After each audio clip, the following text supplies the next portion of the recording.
All right, welcome back to the Millionth show. My name is James, and I'm joined once again by Henry. How you doing, mate? You okay? I'm pretty good. I actually just finished watching this film about 5 minutes ago. Be interested to. I mean, I've never seen it before. Just to clarify, and heard a Yeah. lot about it, but nothing too specific. Just people's general opinions. But I'd be interested to hear what you got to say about it. Yeah. So obviously, we're talking about Batman Returns, 1992. This is obviously directed by Tim Burton, starring Michael Keaton, Danny DeVito, Michelle Pfeiffer, Christopher Walken. Pretty star-studded cast, actually. Music once again by Danny Elfman, and released in 1992, obviously. So, runtime of 2 hours 6 minutes, exactly the same as the 1989 Batman film. So, like you said, Henry, this is the first time you actually watched this film. This is the second time I watched it. I saw it for the first time a few weeks ago or a few months ago, and then I rewatched it yesterday, last night.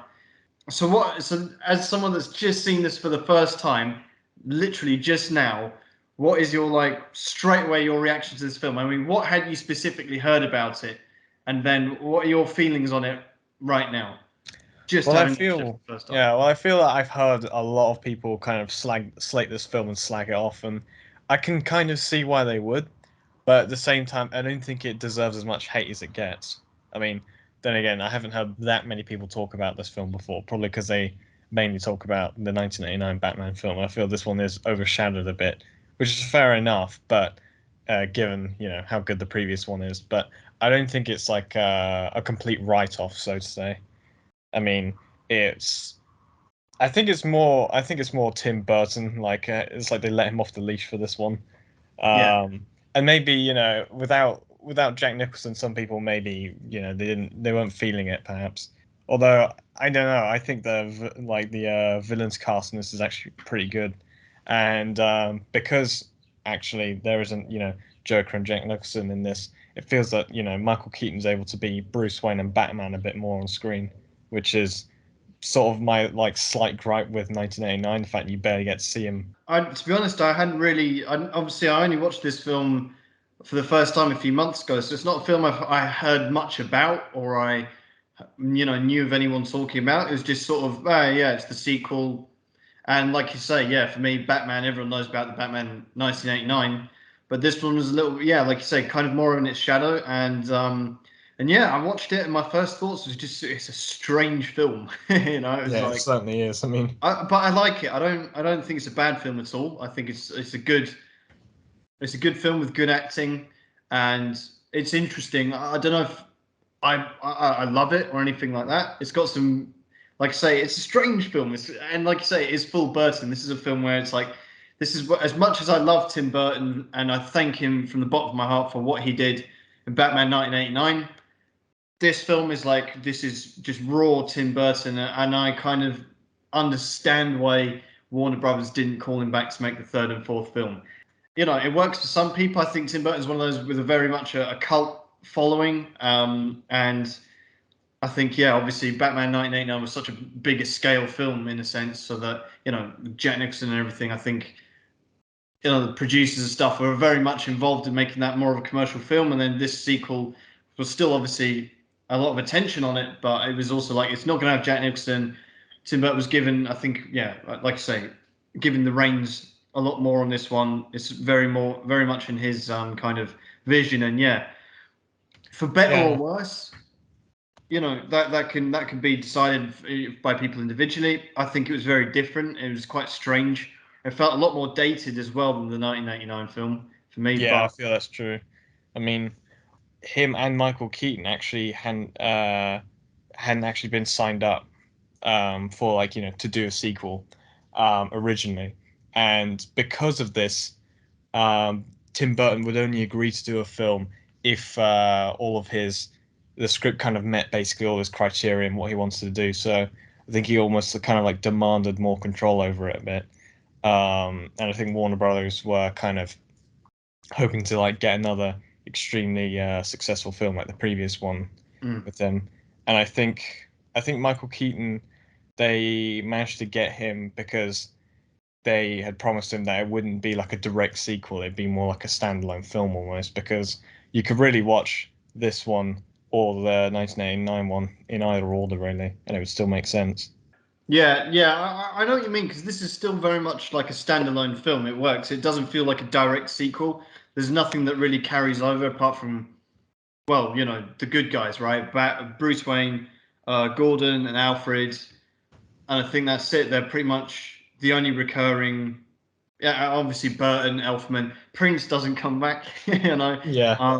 I don't know how that would have looked like Penguin dancing on, Prince music, but I don't know. Yeah, it's a funny one, and yeah, like you say, I like the fact that Tim Burton got a chance to make a Batman film in his vision, and I think there were some very strong moments in this film, but then a lot of it which kind of was very strange as well, and just felt like it belonged in the '60s iteration of Batman more than there was some very like those kind of vibes, those kind of like almost like a joke and just like spoof kind of parody vibes with Batman. And it gave me vibes like this. That moment or that quote belonged in like that wouldn't look out of place in the Adam West Batman, which is very strange because this film at the same time isn't made for kids. Like the '60s Batman was made for kids. This is very dark. This is almost like, and also like a lot of like sexual content as well. It's a horny Oh, film, yeah, that's one so thing I it's like, noticed. and it's violent as well. But it's also got all these like very sort of like things that would appeal to kids as well. These elements in it. So Well, I think that's more of a Tim Burton thing that he does. The yeah, one it's of just his Tim one of his Burton. Yeah, yeah, one literally. of his particular styles, is just taking something like, like the rubber duck or penguins or whatever, and then twisting it in something that's kind of like slightly horrific, but not, too much. Yeah, yeah, exactly. While this film, I was just checking the how it did in the box office. I mean, it did well. Obviously, it made a profit, but it had double the budget that roughly double the budget that the Batman '89 film had, but it made about half in the box office. So, that's probably another reason why they they didn't call Burton Mac. Although, interested to see it was nominated for 2 Oscars, Best Visual Effects and Best Makeup, which Yeah. is fair. I think especially for the Penguin. Again, I don't know why Batman '89 didn't win best makeup. Still need to look up what film did that year, Yeah, that but is a good point. amazing. But anyway, I mean, I feel like it's a solid film as a Batman film. It's very memorable, that's for sure, and not for the wrong reasons. But I think we can bring that up as we go through it, really, we'll because just jump into the there's a story lot then. of Okay. there's so much to go in through with this. Like, I Yeah, mean, we'll just jump straight in then. Yeah. So we begin in the Cobblepot crib. So it starts literally like these two sort of posh, almost like the Waynes, right? This is like the yeah, elites in society, and they have a baby who they put in a cage. This is obviously the Cobblepot family, the couple. They give birth to Oswald Cobblepot, the penguin, but they put and he's such a freak. They put him in a cage. So straight away you're like, these are some sick people, man. You know what I mean? You see them, you hear the baby screaming. Again, you've got the Batman '89 music as well, but all remixed as well with a bit of penguin in there, sort of theme as well. mm, But yeah, you see the baby in a cage, and they like look at each other, and the cat is even scared of the baby, right? And very different times, man. Although it's not that different because this is '92, which is like a year after Terminator 2 came out, right? So it's like when you think about that, I don't know. This is like in the '40s. This is like it gives me Victorian vibes, but then also futuristic vibes as well. But so this couple, the Cobblepots, they take the one look at each other and they go, "We're sick of this baby. We put him in a cage, but we're going to throw him into a fucking river in an abandoned zoo." So yeah. An they interesting go, thing actually "Yeah, about his parents. Actually, they were originally going to get Burgess Meredith to do the to be his oh, father. really? Yeah, but he became ill a bit beforehand. So, Oh, it seems to always be like, the bane of like yeah." a great cameo is always they get ill beforehand or they get Oh, that would proper. have been amazing. Obviously, Burgess Meredith, who played the Penguin in the '60s Batman, obviously inspired a lot of Danny DeVito's interpretation as well. But that would have been amazing. Oh, what a Yeah. shame that didn't happen. Well, they take Penguin out in the baby Penguin out in the pram again, Victorian style. It seems to be on Christmas Eve or Christmas Day as well. It's snowing everywhere, obviously, and they just they throw a pram into a river. So, pretty shocking imagery. We're like a minute into this film, and you've seen a caged baby thrown into a river. So, not a great first impression on the Cobblepots. So yeah, and then we just get the credits as the opening credits as this pram is floating through this river in Gotham. Bit of biblical imagery there as well. A bit of Moses vibes there going on as well. That's what I was thinking actually. There's a bit of Yeah, I biblical mean, imagery in this film as well, yeah, there is a bit. Yeah, I mean, strange stuff, but yeah. So we get this. So we get basically a montage of this Moses-esque penguin Moses going through the River Nile / Gotham City, with to the backdrop of some incredible music once again by Danny Elfman. Just blows out of the park once again, and he's mixing it between the Batman theme and obviously the this penguin score that he did for the film as well. And then we get 33 years later. We're back at we're still in Gotham, obviously, and they're lighting the tree. Obviously, you get the tree lighting ceremony every Christmas in every city and town. And you have we get a glimpse of Alfred, buying presents for Bruce Wayne, and we get a moment I was really looking forward to seeing, and that was Christopher Walken as Max Shrek. So, what was your reaction because before we saw this film, you didn't know anything, you didn't know Christopher Walken was in it, right? And I made sure I knew you would be pleasantly surprised by that. So I didn't want to tell you, but I did say that there's going to be something in this film that you won't expect, but you'll enjoy it. So, what was your reaction when you saw 5 minutes in? Oh, Christopher Walken's here. Yeah, well, as you said, I had seen him in the credits, but I was always wondering, is he going to be a major role or something? And I see he's playing, someone who reminds me a lot of his role as Max Zorn. I mean, they even share the first name. Yeah.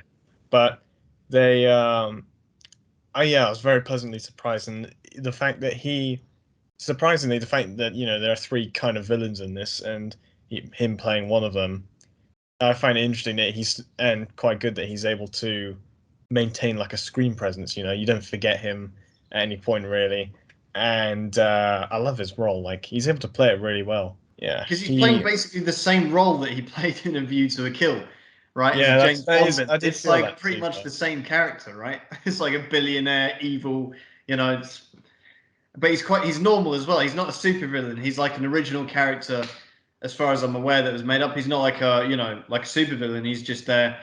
And while you're right, I agree. He's like he plays his role fantastically. It's also a bit like he's the only. He doesn't really fit in this role because he's normal. He's like, well, relatively speaking, when you got the Penguin, Catwoman, and Batman there, he's like pretty much a normal guy there, right?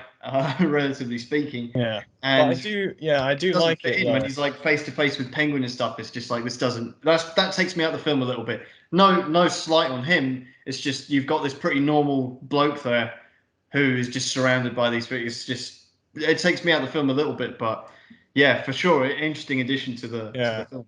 I do like it though because he's able to kind of provide almost like a villain for Bruce Wayne rather than a villain for Batman a little That's bit. true. And That's true. also, I really liked his acting in the way that he was able to kind of he kept me on my toes a little bit because I still didn't actually really know what he was up to half the time, especially when it came to like him threatening to push the woman who became Catwoman like out the window. I was like, oh, maybe he really was joking. Then he actually went and did it. Like I don't know, Yeah, he's he's able to really, switch really so dark quickly. stuff, man, in this film.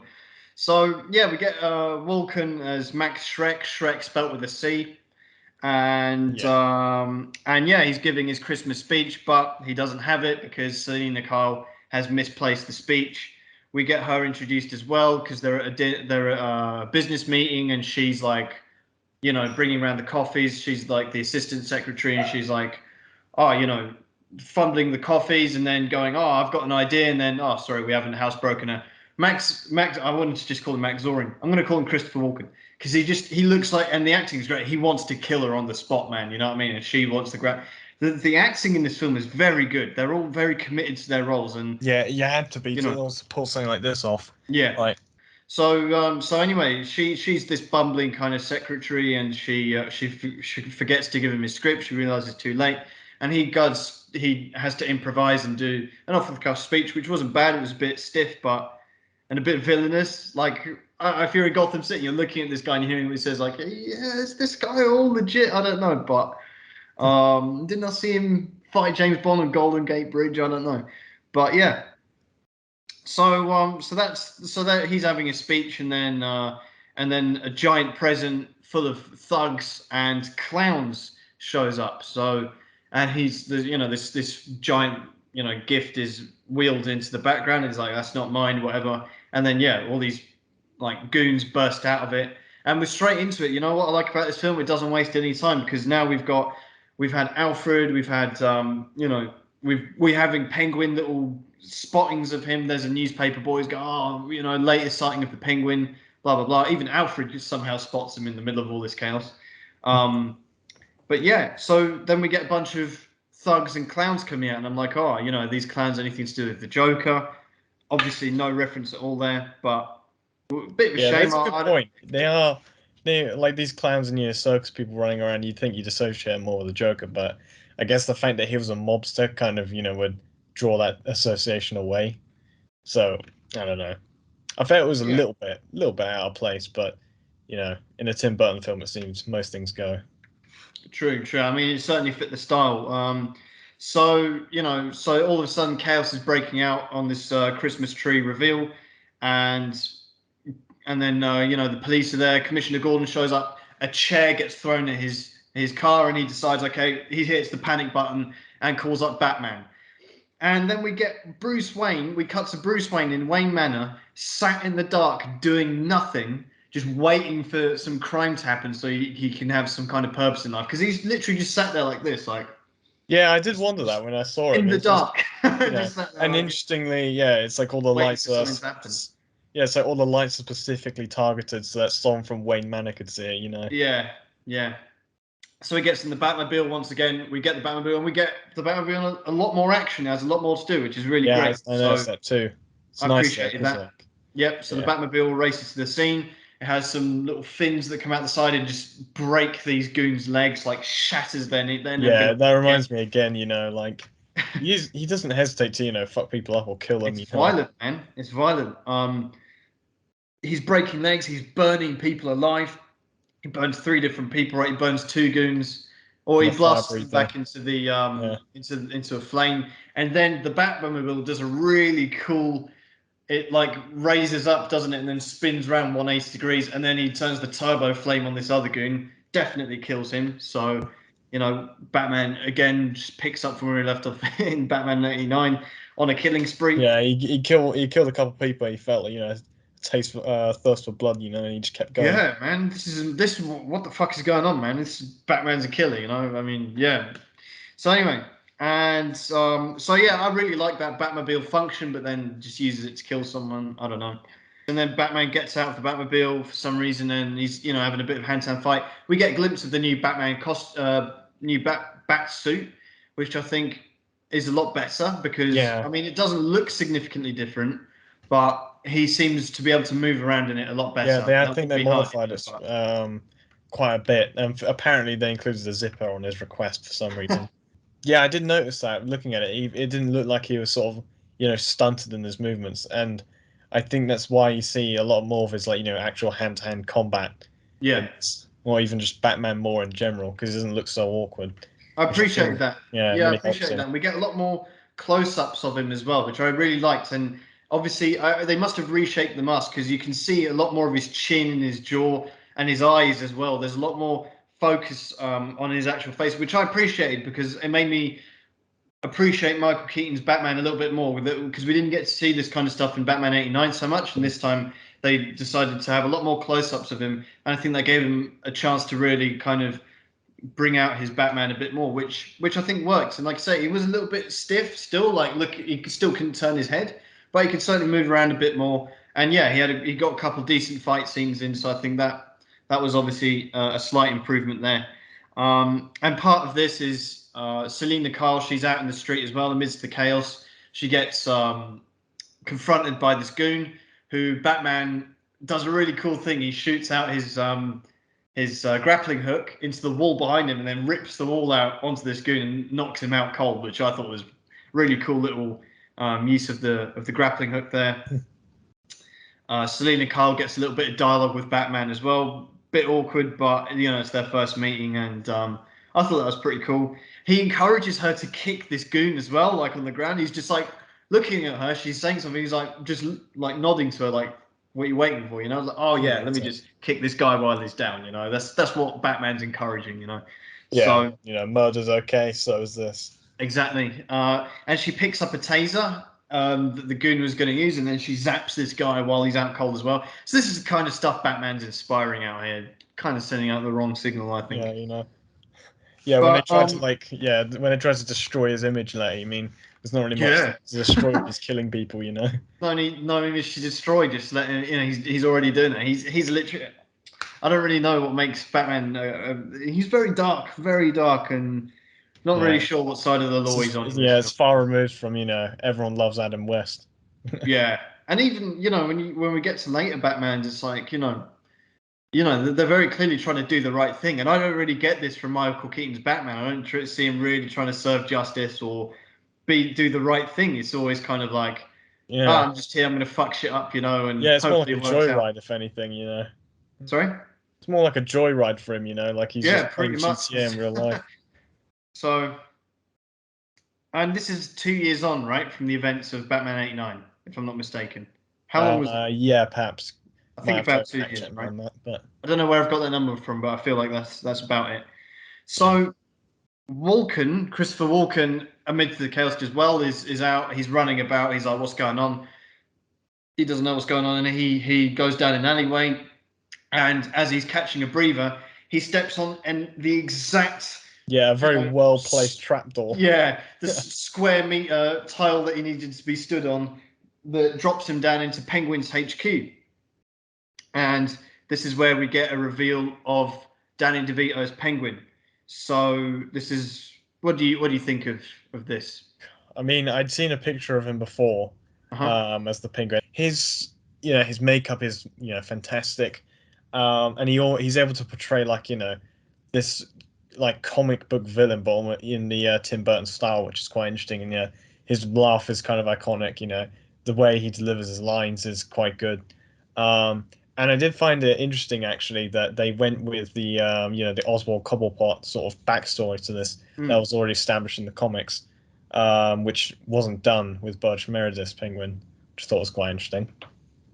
Yeah, because this like like I said about this film, it doesn't waste time in introducing these characters, and we're straight away in penguins in this abandoned zoo where the penguin or Cobblepot has been raised by penguins, right? Yeah, And formed this gang as well, which there's no real explanation for how that happened, but yeah, or where it gets weapons, but yeah, but you straight away you know what you're dealing with here. You got Penguin. He's walking around. He's showing off his umbrella collection, which I thought was amazing. That really did it for me. Where he's just like pulling out an umbrella, flamethrower one, a sword one. It's like this is fantastic. This is what I want to see. This is where I really love Tim Burton's portrayal of the villains, the Batman villains, because he hits every note when it comes to just the classic tropes for each villain. The Joker with his buzz handshake and the flower, etc. All those things, the bang gun and everything.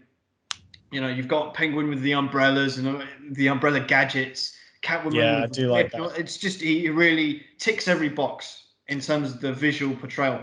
And what I really liked about Danny DeVito's Penguin is it's a very tragic story that he's telling.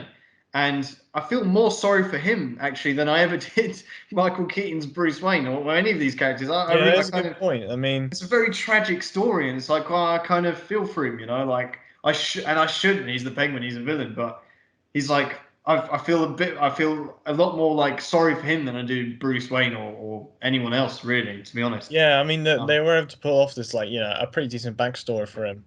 All the I remember seeing this in the very beginning when the cops like sort of floating down the river, and I thought to myself, "There's no way they're going to say he was raised by penguins," and then 2 seconds yeah, later it does. But I mean, fair enough. And actually, an interesting thing about these penguins, they wanted to use like king penguins to actually use in this film, but the only tame ones actually were in England, Right. so that were in captivity. So what they had to do was they had to basically have this whole like logistics thing where probably half the the budget went, where they kept them in the Ah, refrigerated store of a plane, and they were given their own refrigerated trailer. They gave them loads of fresh ice and every day, and they like fed them fish and so on, and in order to keep them like happy for the set and all that. And interestingly, apparently a lot of them ended up having laying eggs afterwards, which apparently is a sign of a content penguin or something.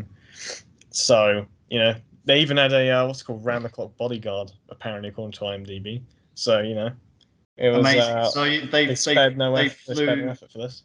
they flew penguins over in fridges from England to the US for this film. Wow.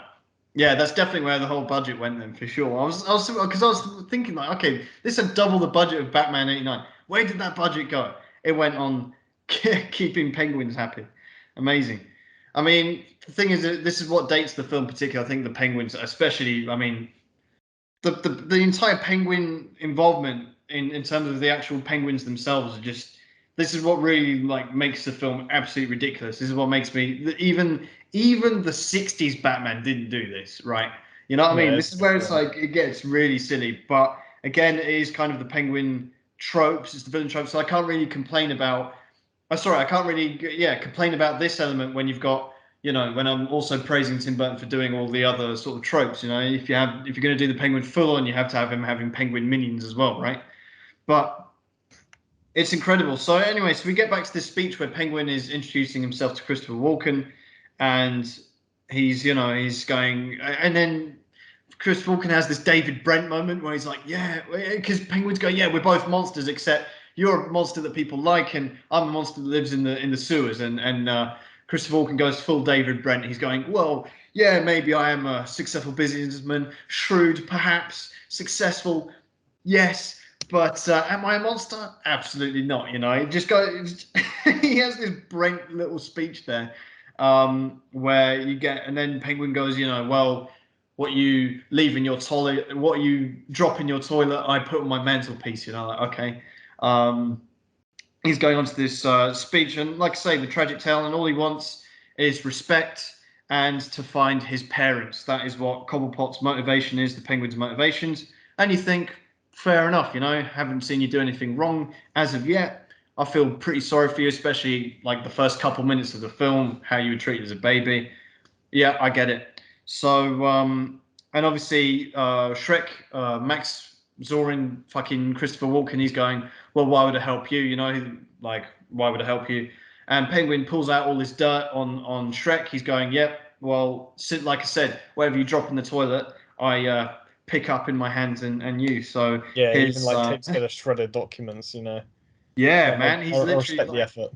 he's like, oh yeah, we've got these documents on your dodgy company. He goes, oh well, those documents, if they existed, would have been shredded. And then Penguin picks up the shredded fucking and paint and tapes them together. And he's like, well, a lot of patience, And like, yeah, and then Walker's like, oh shit, this is what I'm dealing with, man. This guy really is nuts. As well, Penguin's going, well, what happened to your business associate, John Smith, whatever he is? And he's like, oh. And then Walken's like, oh yeah, he's on extended vacation, and Penguin's like, oh really? Well, I just found here's his arm, and I found the rest of your body that Walken chopped up. I don't really know. Well, but yeah, obviously Walken obviously killed someone, that one of his business rivals or partners, whatever. And Penguin shows him the hand, and so Walken's like, well, do you know what? Yeah, you're right, mate. Why wouldn't we be able to work together? So, and Penguin goes, let's shake on it, and he shakes this dead hand, which I, Yeah, I he's found he's quite, left holding it as well, which is kind of funny. oh, which doesn't bother Walken. He doesn't go, oh fuck, throws it away. He's just like, okay, I've done this before, we cut over to Catwoman's flat, and she's got her answering machine there from her mom and this fella that bails out on her, and an advert as well that's pushing pretty sexist propaganda, and you're like, wow, okay, and she's just there. It's pretty shitty life she's got. She's like feeling all the stress, and she's feeling like she's a failure and stuff. Her parents shoveling it on her as well, going, yeah, we wouldn't want you to be a fucking loser, and this is coming off me. I've just watched Extras, right? I've rewatched Extras recently. I guess you haven't seen it, Ricky Gervais' show. But there's also this woman in there who's like exactly the same kind of character. She's like a loser. And I feel, Selena Kyle's like in this exactly the same kind of situation in this flat and everything. And it almost gives me vibes from the Joker film, right? From Yeah, a little 2019. bit, maybe. Because it's just this kind of pretty normal person that's just been dealt a bad hand and she snaps and becomes a supervillain, right? I feel like it's a pretty similar story. So anyway, so she's going there and then she realizes she needs to do something for her boss, for Shrek. So she goes back to the office and she's looking for files. She's on the computer, and Walken has just come back from the Penguin and realizing his secrets are out there. So he's just coming back to make sure everything's to probably burn the office. I don't know, but he catches Catwoman there and he goes, you see anything interesting? And she's like, not really. Only these villainous plans on your computer here. And he's like, how did you find that? It's like, I guessed your password. Like, okay. Yeah, Security. like I did like the what's it called, like his like little scheme was to have a fake power plant that just draws power from the city and installs it. But Yeah. Shrek is literally like pretty much Mr. Burns in this film. That's basically the basically character. is. So, so you get that. She guesses his password. She hacks in his computer, and he's like, oh, you see anything interesting there? And he's like, oh, nothing except this villainous plan that you've got here, and but interesting all the same. And she's just an baiting herself ingenious out. solution, She's really asking to get what's coming to her. I mean, not justifying obviously pushing her out of a fucking 50-story window, but still. And and Walken's like, oh, who did you tell? And she's like, oh, no one, obviously. I'm not going to tell anyone. It's our secret. And he's like, oh, well, and she's like, well, it's not exactly like you could just kill me. And like he said before, he's like, well, actually, I can. And then he's like, joking. And I love this bit of, I don't know if that was improv or whatever, but that's just a great little Chris Walken moment. And it is, and then he literally it did does it. get And then he me. goes, yeah, he just really flips it and then just pushes her out this window. Crazy shit, man. And no, I didn't see that coming. Even though this is me rewatching the film, it still took me by surprise. And I was like, oh shit, he's joking. Oh shit, he's not. And Yeah, the I really fact that think he's that able to set up his flip like character well. that is just a great sign of his acting. It's brilliant. So she falls fucking, I don't know, 20 miles to her death. She falls through some tarpaulins, which I don't know what the point of that was, because it's like, obviously she's meant to have died from that fall. So you're putting the tarpaulins there to kind of make us think that would break her fall, and she kind of survives it or not. Either way, I mean, they had like several tarpaulins. It wasn't just like one, like something out of Indiana Jones, but like, literally, I was just going to say that's what it reminded me of. But she didn't survive that fall. Tarpaulins or no tarpaulins. I think the tarpaulins were just there to kind of preserve her give the body and not illusion. end up on a, gore.com video. You know what I mean? Yeah, good point. But yeah, so she's there and getting frozen over, and some cats come out of nowhere and bring her back to life by nibbling on her fingers. So that's just something we've got to roll with here, because that's how this Tim Burton Batman's going on here. This is basically probably what would have happened in the 60s Batman if they bothered explaining any of the origin stories. They would have gone with wacky shit like this. Penguin being raised by penguins and Catwoman being eaten by cats, So, or not even eaten. I don't know what's going on there, because there's blood coming out of her and everything. But either way, these cats bring her back to life, and she goes back to her flat. She repeats her routine that we saw 5 minutes ago, except she's gone insane. She's losing it. She's pouring milk all over the floor. She's like trashing her flat, the answering machine shit, and stabbing her toys in the sink. And she's just insane. She's lost it. She smashes up part of her room. She has the neon lights. Hello there, and then it goes hell here. And she's making a custom Catwoman suit, which I think is pretty cool. It's a nice way of introducing that character. Questionable, yes, but I like it. It's a little bit. It's obviously different. It's Burton-esque, but I think if you accept that, then and you roll with it, it works. If you can Yeah, like accept Penguin it's being raised by penguins, then yeah. I mean, yeah, it is a bit of like I think the fact the suits like stitched together in all sorts of parts, symbolizes a little bit of chaos within her. But I don't know if it's intentional, maybe just a visual style or something. But it's the my GCSE English coming out there. and it's a nice, it's a suit. If I'm correct me if I'm wrong, but I think when she was wearing the suit, she had to be Yeah. vacuumed into it, right? Yeah, that That's actually, it became a bit of a problem as well because it was so like the suit was so tight she couldn't hear properly that well. yeah. So sometimes she was shouting her lines when she shouldn't have been. Ah, well, there you go. I mean, being vacuumed into a suit, that's Yeah, I commitment, don't know man. how I they mean, did that, but and straight off the bat here, now you've got Catwoman, Walken slash Shrek. I don't know really what to call them throughout this whole yeah, if we review. call him Max, we'll call him Max Zora. If we call him Shrek, people think of Shrek. This So is the problem. I call him Max, and I was saying Max Zorin. I call him Shrek, and I think of fucking Shrek. I think I'm going to go with Chris Walken here and just. And you've obviously got the Penguin as well. So you've got all three of them all ready to go, and we're into what, 10, 15 minutes of this film? yeah, Respect. it's good that it doesn't waste time in introduction. No mucking about. They No get they mucking get about. several they get multiple plots in this, which is pretty good. I appreciate that. Yeah, and it's good.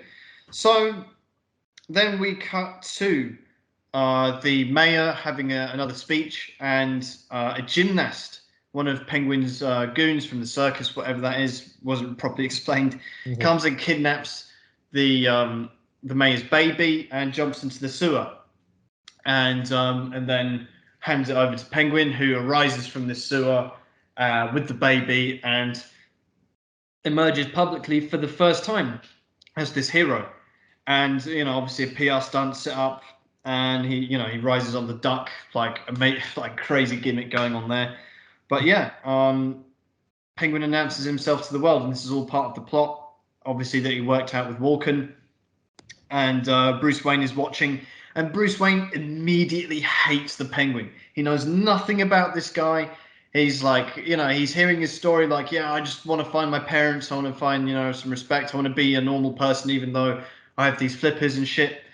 And Batman hates him straight away. Bruce Wayne's just like, this guy's definitely a villain for no reason. He's just this prejudiced guy.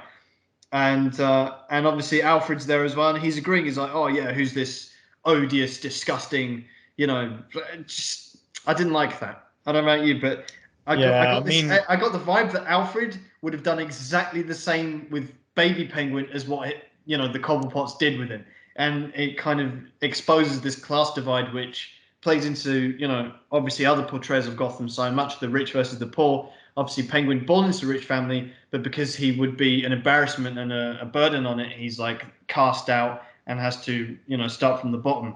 And I get that vibe with Bruce Wayne and Alfred, which you shouldn't really. They should be kind of they're trying to be, especially Bruce Wayne's parents. They're trying to be the bridge between the rich and the poor, trying to close that divide. But Alfred here being very much part of it, I don't like that. I mean, I felt that. I mean, Alfred does mention it. I think it's more like he's. I think he brings up. It's almost like Batman's a little bit jealous of, or Bruce Wayne's almost a little jealous that he's not the only sort of like freak in the town. That's So, true, maybe, but I think that was more of a shot at Bruce than it was like yeah, liking perhaps. Penguin. But again, the motivations here are very mixed up, and it's just like, okay, because Penguin hasn't done anything villainous yet except blackmail another villain. So, and then you've got Bruce Wayne, just instantly hating this guy. No one's heard of Penguin. He's just risen up from the sewers, and you think, most people are going, yeah, like underdog, his tragic tale. Feel sorry for him. Let's give him a chance to be in our society. Bruce Wayne's like, I'm not having any of it, man. Pretty fascist vibes going on here. You know what I mean? From Gotham's elites. But anyway, so and so Batman does a bit of detective work on Penguin, and he goes and stalks him in the Batmobile while Penguin's going to the graveyard and the library to go and work out who his parents are, try and meet them. Penguin doesn't know his parents are dead, so he goes to the graveyard to see that, and he's obviously, and again, all I'm getting from Penguin so far is I feel sorry for him. It's a tragic tale. It's like something out of Charles Dickens, like this whole film gives me very much as well, like Christmas Carol vibes. I don't know about you, Yeah, a but little bit. I did notice. I mean, it's pretty fucking obvious, but the whole thing is Christmas themed. yeah, I mean, yeah, they're going pretty hard for that. Does this, Although, yeah, you know maybe what I'm just things. realizing? Does this count as a Christmas film? Because Yeah, if you're Die right. Hard does, then surely this does as well. Yeah, that's a good point. I never really associate Batman with Christmas. So Or you want to play Arkham Origins then? yeah, maybe I will one day. But But yeah, yeah, I mean, I don't know. Maybe this is. I assume this must have been released around the holiday season if they were going to be making it Christmas themed. So I don't know. mm, Although they're able to play a lot of stuff off, like plot wise with it, which I think is interesting. yeah, that's right. Or maybe And it you've was an got excuse because they always need some sort of public celebration going on in Gotham for the villains to get true. to go on like their 200th anniversary for Joker, but they obviously couldn't do it again, so they had to Mm. bring up Christmas instead. Yeah, it makes sense. And yeah, and obviously everyone. Well, one of the journalists. This is like a little thing that I wouldn't have that would have worked a lot better in this film.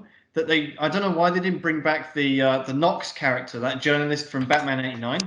I think he would have been good in this film. Like I don't know why they didn't call him back. I thought he wouldn't have been out of Maybe, place. but I mean, I didn't really like him to start with personally, so No, nor did I. But I think if you're going to have journalists asking questions, why not have a familiar face in him? I didn't hate him. He was just like, oh, it'd be cool to. Oh, yeah, okay. Even if it's just a cameo, if he's asking one or two questions throughout the film. But then I think if they brought him back, then people would ask about Vicky Vale, etc., who yeah, true. obviously isn't in this I film. mean, she So does maybe get there's a bit of mentioned that. once or twice, but She is, uh, yeah, referred to. We'll get there. But yeah, so Vulcan, so one of the journalists asked Vulcan, how come are you mates with Penguin? You like whatever, like why you so like this random guy? You're just like best mate. He's like, yeah, he's a friend of the whole city. How dare you? Like again, just David Brent style, man. I love it. And then you've got obviously we cut to Catwoman getting a little bit of action in. She's doing what Batman should be doing. Instead of going and stalking Penguin, this guy you hate for no reason, Catwoman is going out and saving women from being attacked in the street. Respect. Although we do get very fucking violent imagery, man. Like she's like attacking this robber, this mugger, and she like does like fucking tic tac toe on his face with her nails, man. It's like slicing down and then to the side. It's like fuck, like Saw style, man. well, yeah, Um, well, I mean, she brings up, Batman wasn't here to save them. Maybe it's like, a bit of women's justice, which well, seems to be her sort of theme, which is fair enough. and I liked it. I like Catwoman's portrayal in this. Michelle Pfeiffer, I liked it. I mean, I think it was very much like I say, it reminded me of Joker, 29, Joaquin Phoenix Joker. It's just this kind of average person who's been dealt a bad hand and they just lose it, and we don't get it. Obviously, it's not played into so much, but I think that's a very effective bit of filmmaking from the writers as well, where it's just in such a condensed period of time, just able to convey everything you need to know about this character so that you can sympathize with her later on. And they do that with Penguin. They did that with I mean, Joker was more of like the whole movie kind of thing. To be fair, the whole film was focusing on him. But in this, because they've got to balance out so many different things going on, I think it was a very effective way of just getting Catwoman in here, getting a little bit of action. She does about 12 backflips, which I think this is just a moment where they're just going a bit too far with that. I How don't many think you backflips do counted you them. need? But anyway, then we cut to the boardroom again, and we get Walken versus Wayne, and this is where what you said. We get more of a villain for Bruce Wayne than for Batman, which I didn't realize before. But when you mentioned it just now, I'm like, yeah, actually, that kind of works. I quite liked that edge, where Yeah. you have Wayne. He's like going, questioning Walken, like, how come? And again, this is just Batman randomly hating Penguin, like, oh, but you're friends with this crime boss Penguin. How do you know he's a crime boss? Because you saw I'm some glad. Yeah, newspaper with I'm the glad he actually circus. I don't asks know. that because up until this point, it's like no one's really questioned his motive to be like, oh, I hate the penguin, but he hasn't actually done anything wrong. It's a good thing for him to Yeah, point out, at least.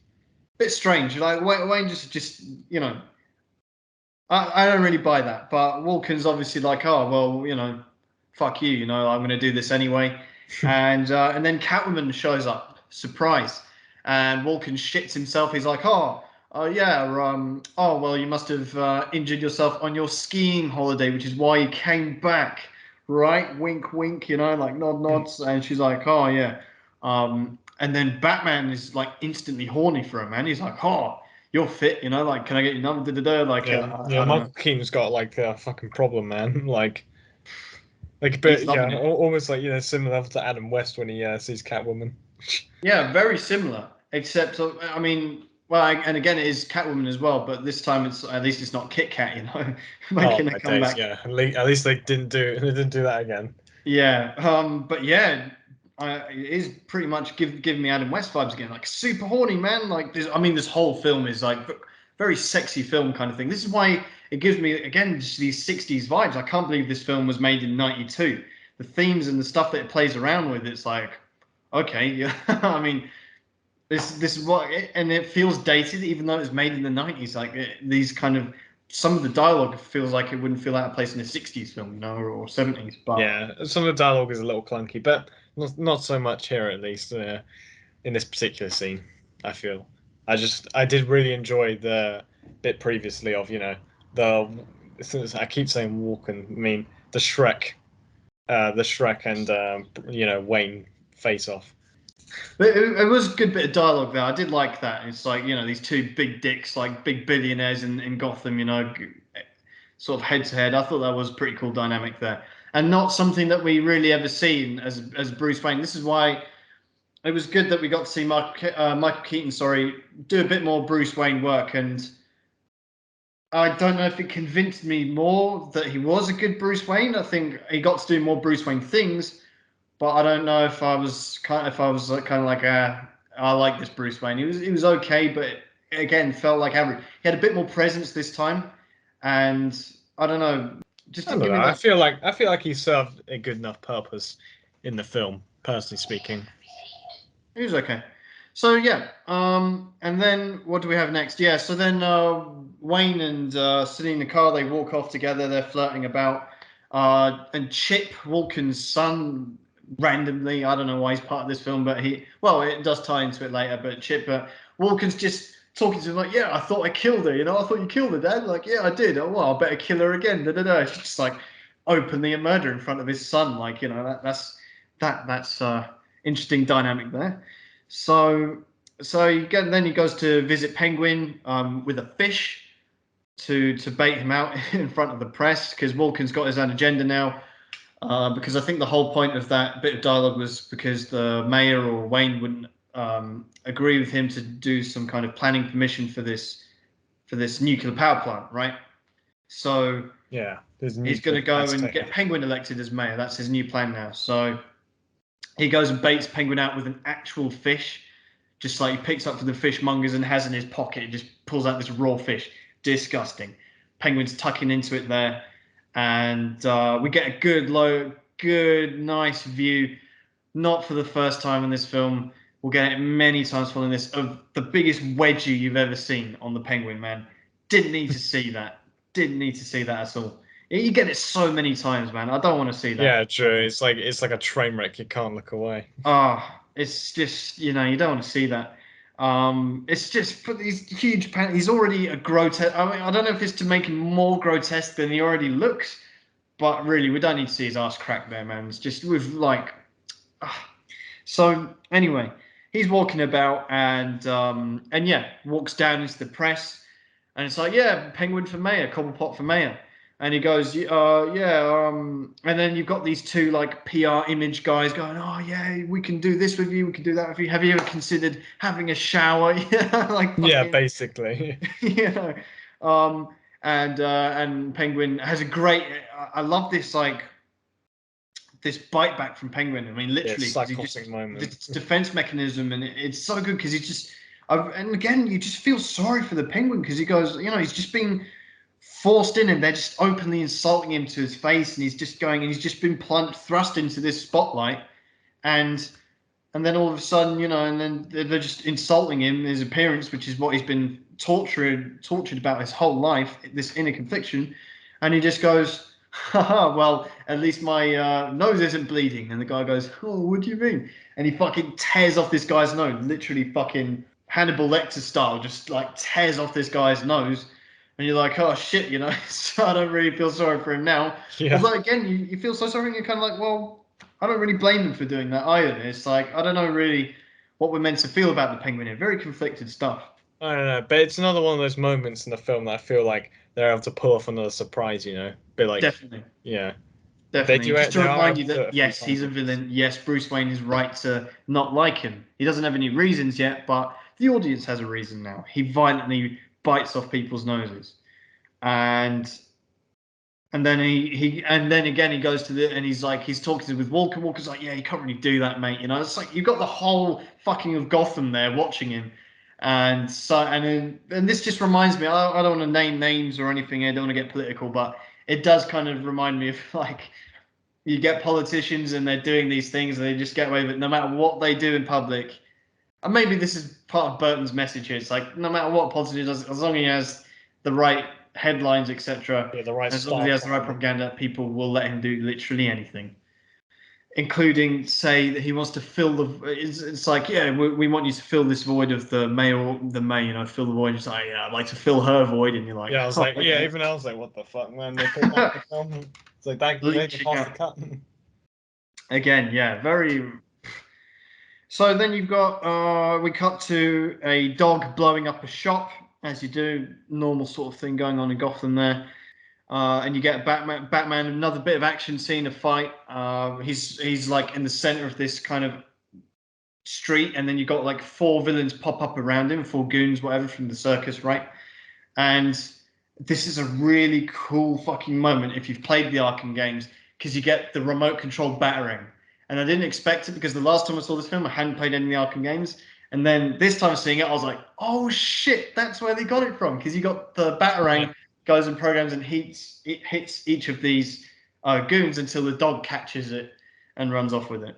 yeah, I do like what's it called?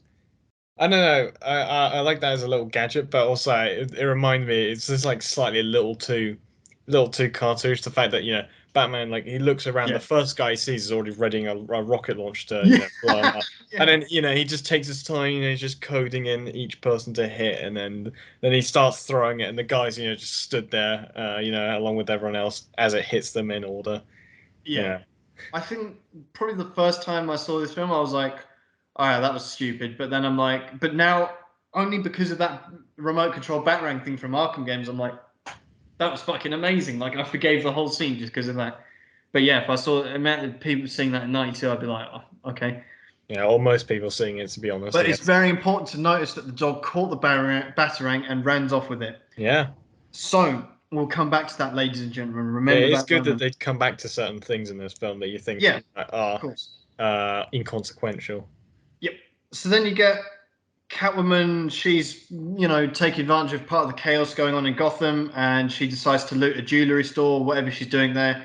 And these guards, again, the sexist stuff going, the dialogue in this film. It's like everyone hates women in this film, and you've got these guards going, "Oh, I don't know if I should arrest her or fuck her," or whatever they say.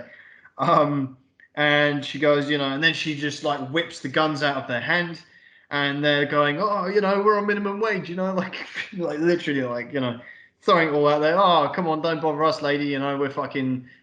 This is our pay. Our take home is $200. We're not paid enough to deal with this shit.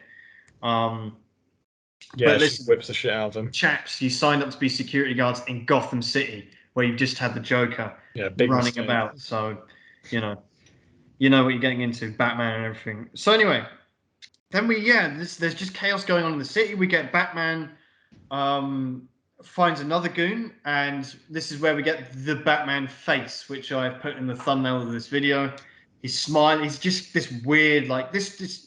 You get so many good close-ups of Batman in this film, and then you just get this one which everyone remembers and just Yeah, ruins. it's turned into a meme, man. Yeah, because I hadn't seen. Yeah, obviously it's the first time I've seen it. But when I saw that, I was like, oh, this is where I've seen this thing a million times from, Yeah, which took me out of it slightly. But yeah, and it's a shame because you think, you know, I don't know where you thought that Batman was from. You probably thought it's from a spoof or a parody or from, well, I thought George it was an Clooney edited Batman or picture, some or really. Adam West or some bullshit Like, like that.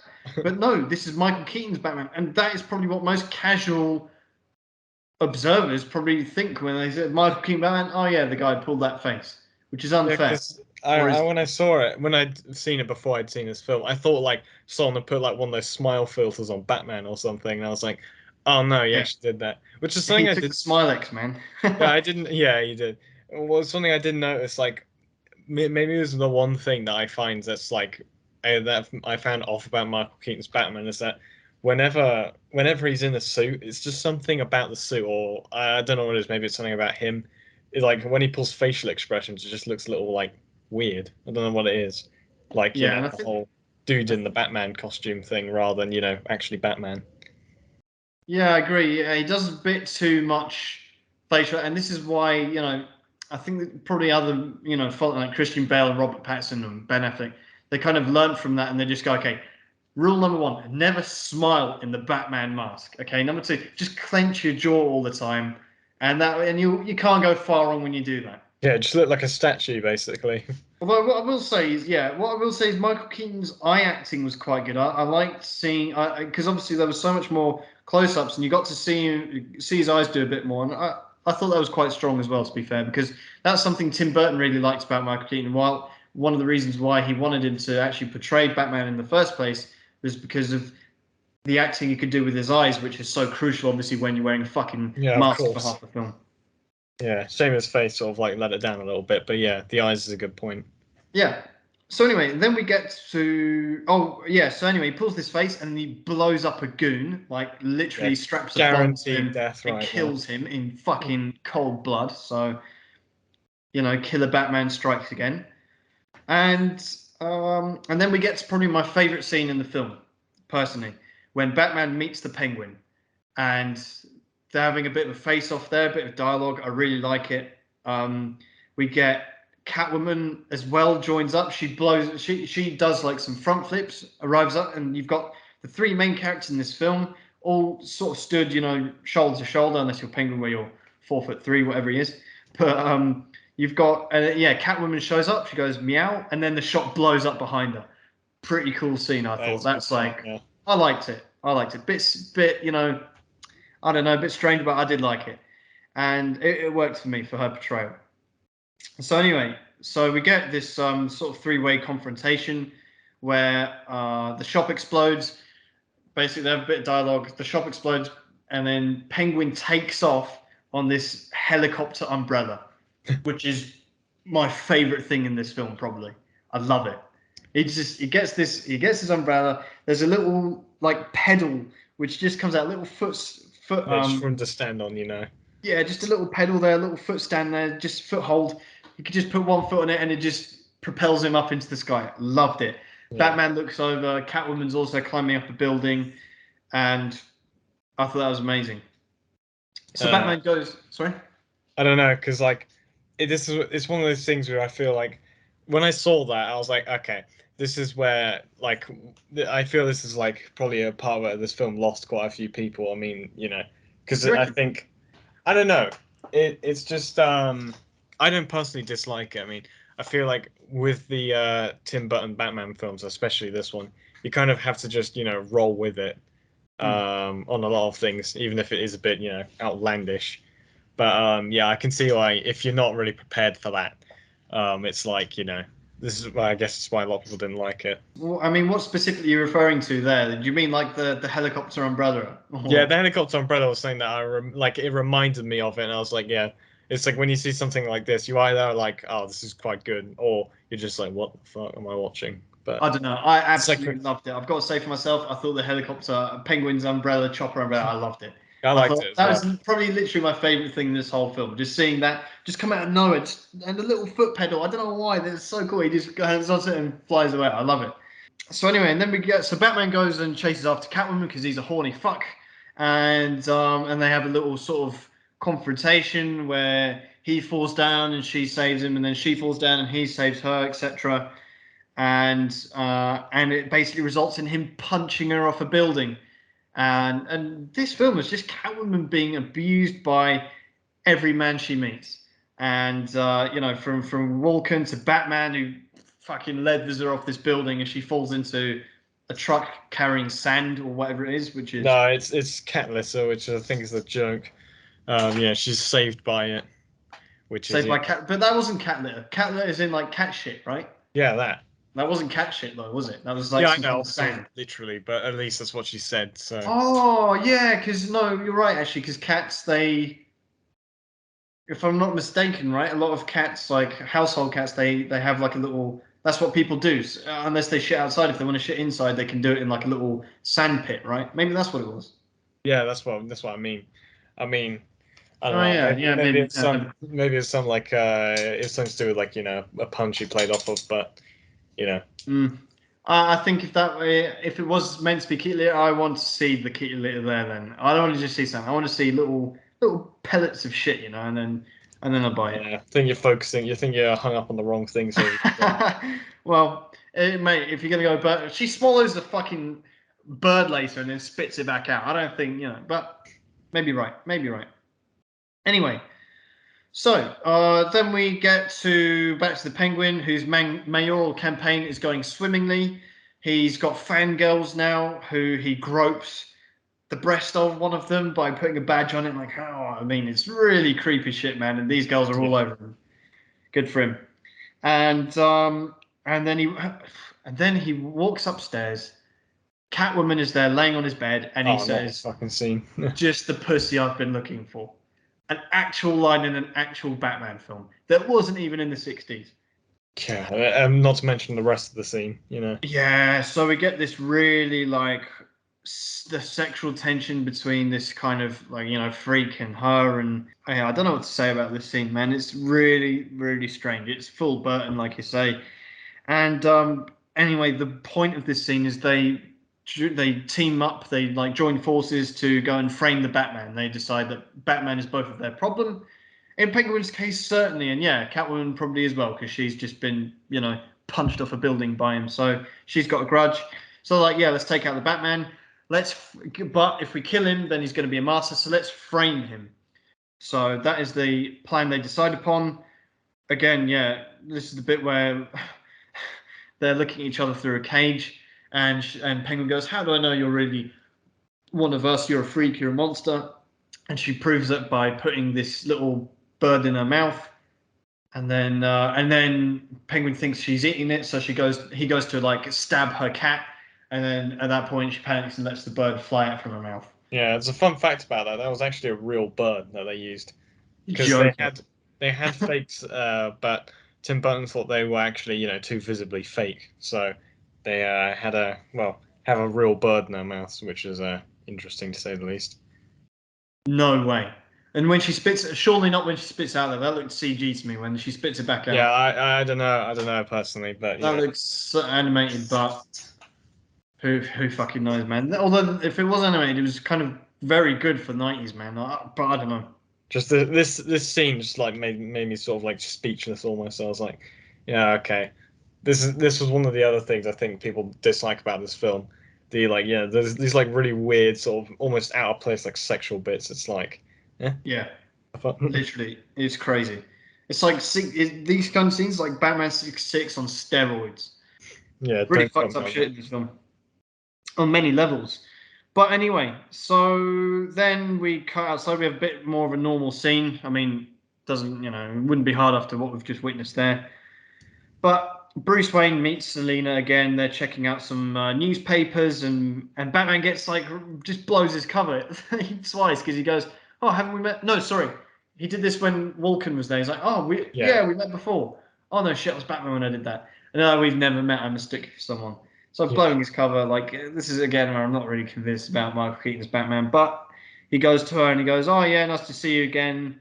They look at the newspaper and they go, "Oh well, what, Batman blew it? Well, surely he would have saved loads in insurance or something." There, like, and Catwoman's like, "Okay," didn't ask.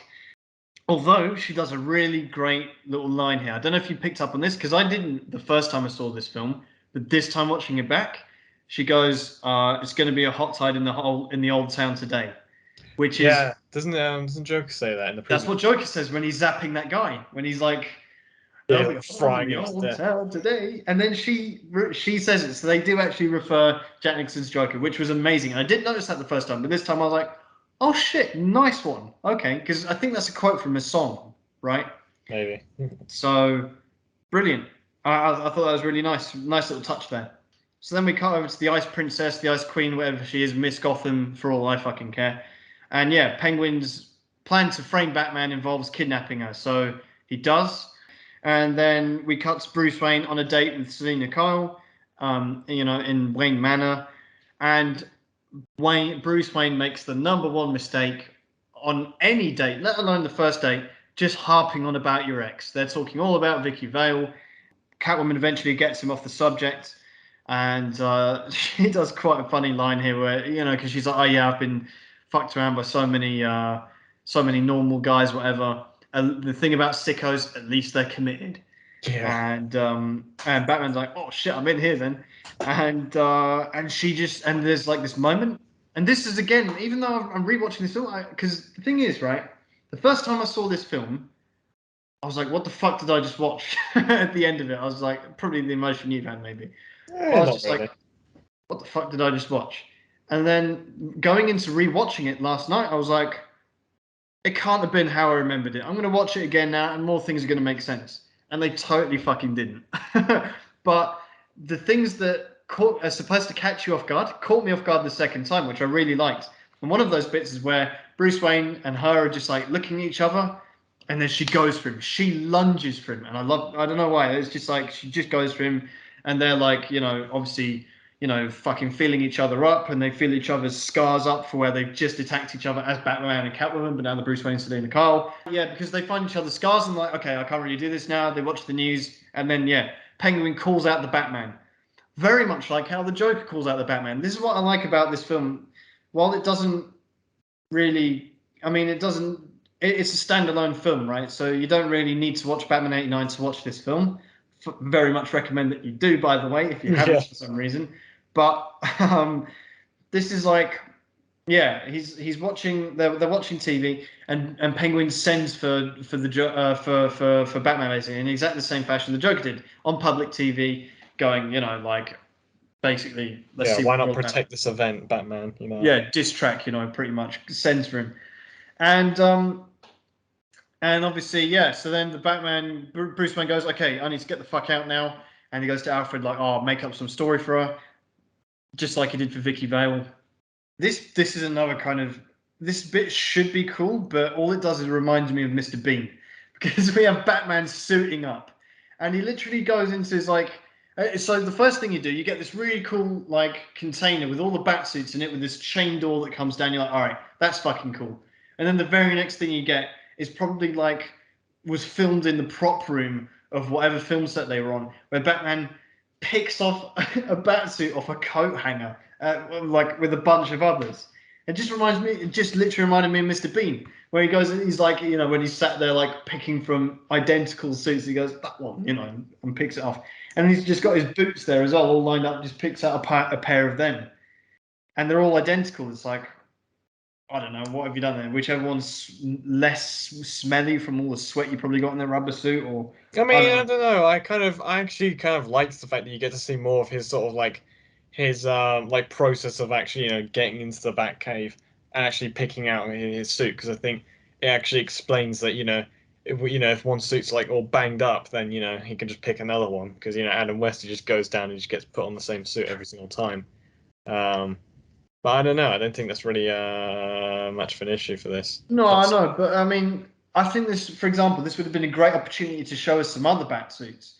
oh Imagine yeah, if you that's a have good like the point. classic one, and then you have Yeah, I like, would say. this is what would have happened in probably a more modern incarnation of Batman. I mean, I think you even do get it in Batman vs Superman because he's walking around his Bat cave and you see a bunch of different suits and stuff, and that's really cool. Whereas I in mean, this one, yeah. you get like, I don't know, I wasn't really convinced by and just the way it's just he's pulling up. Okay, it's cool. You have different bat suits. I get that, and you have the same ones because, like you say, they'll go through some wear and tear. But picking it up off a coat hanger, didn't buy it. I didn't like Yeah, that. true. Although actually, you did say this reminds you a bit of Mr. Bean, Yeah. and that reminded me actually. This might surprise you, but Rowan Atkinson was also considered to be a role for the Penguin.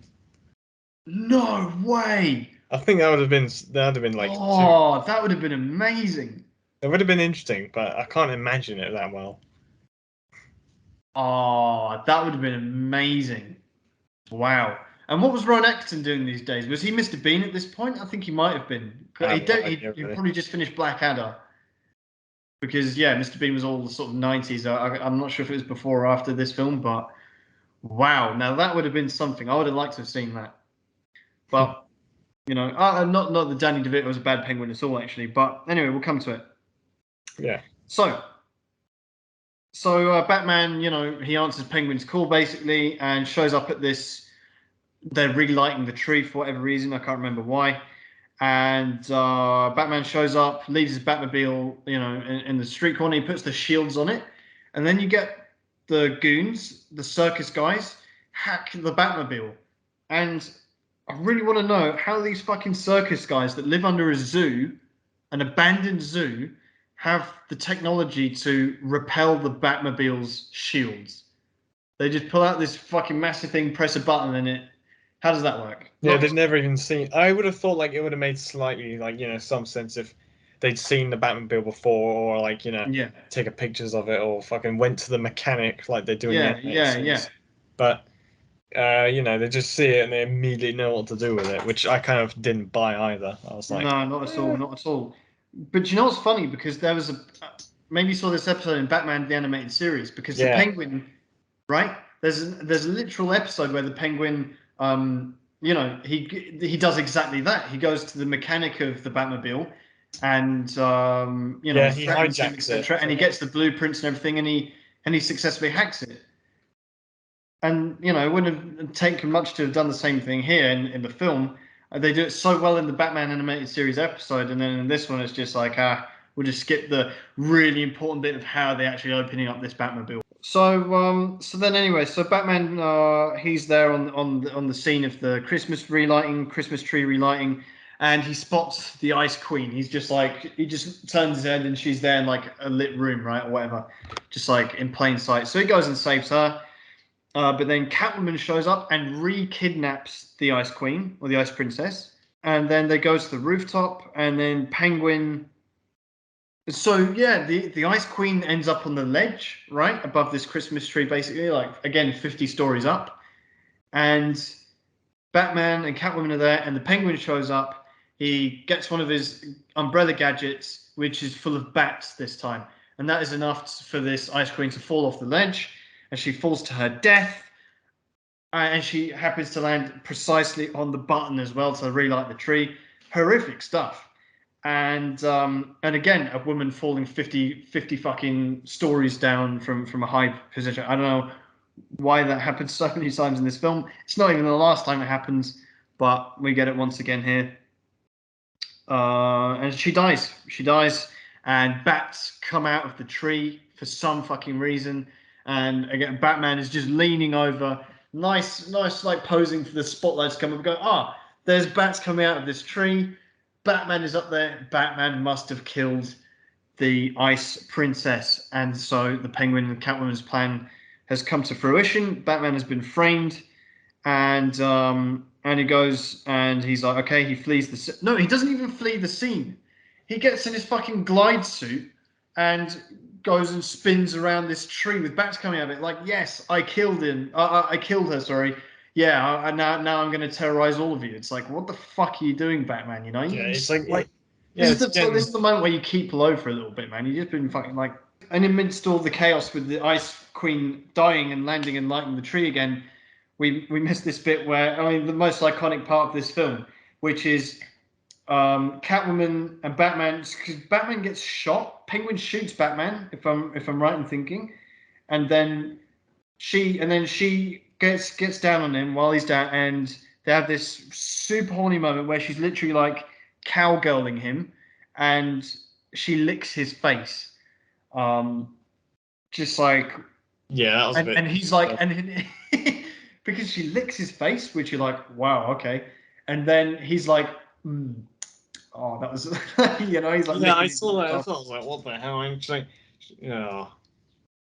Super. I mean, and they have the mistletoe line. Remember that, folks, because that's important later on. Yeah. But what did you make of this? Like, was this more or less weird than the bird like pussy I wanted to see shit? Like that scene with the penguin. That was audible. That was like audio cancer. This is visual cancer, man.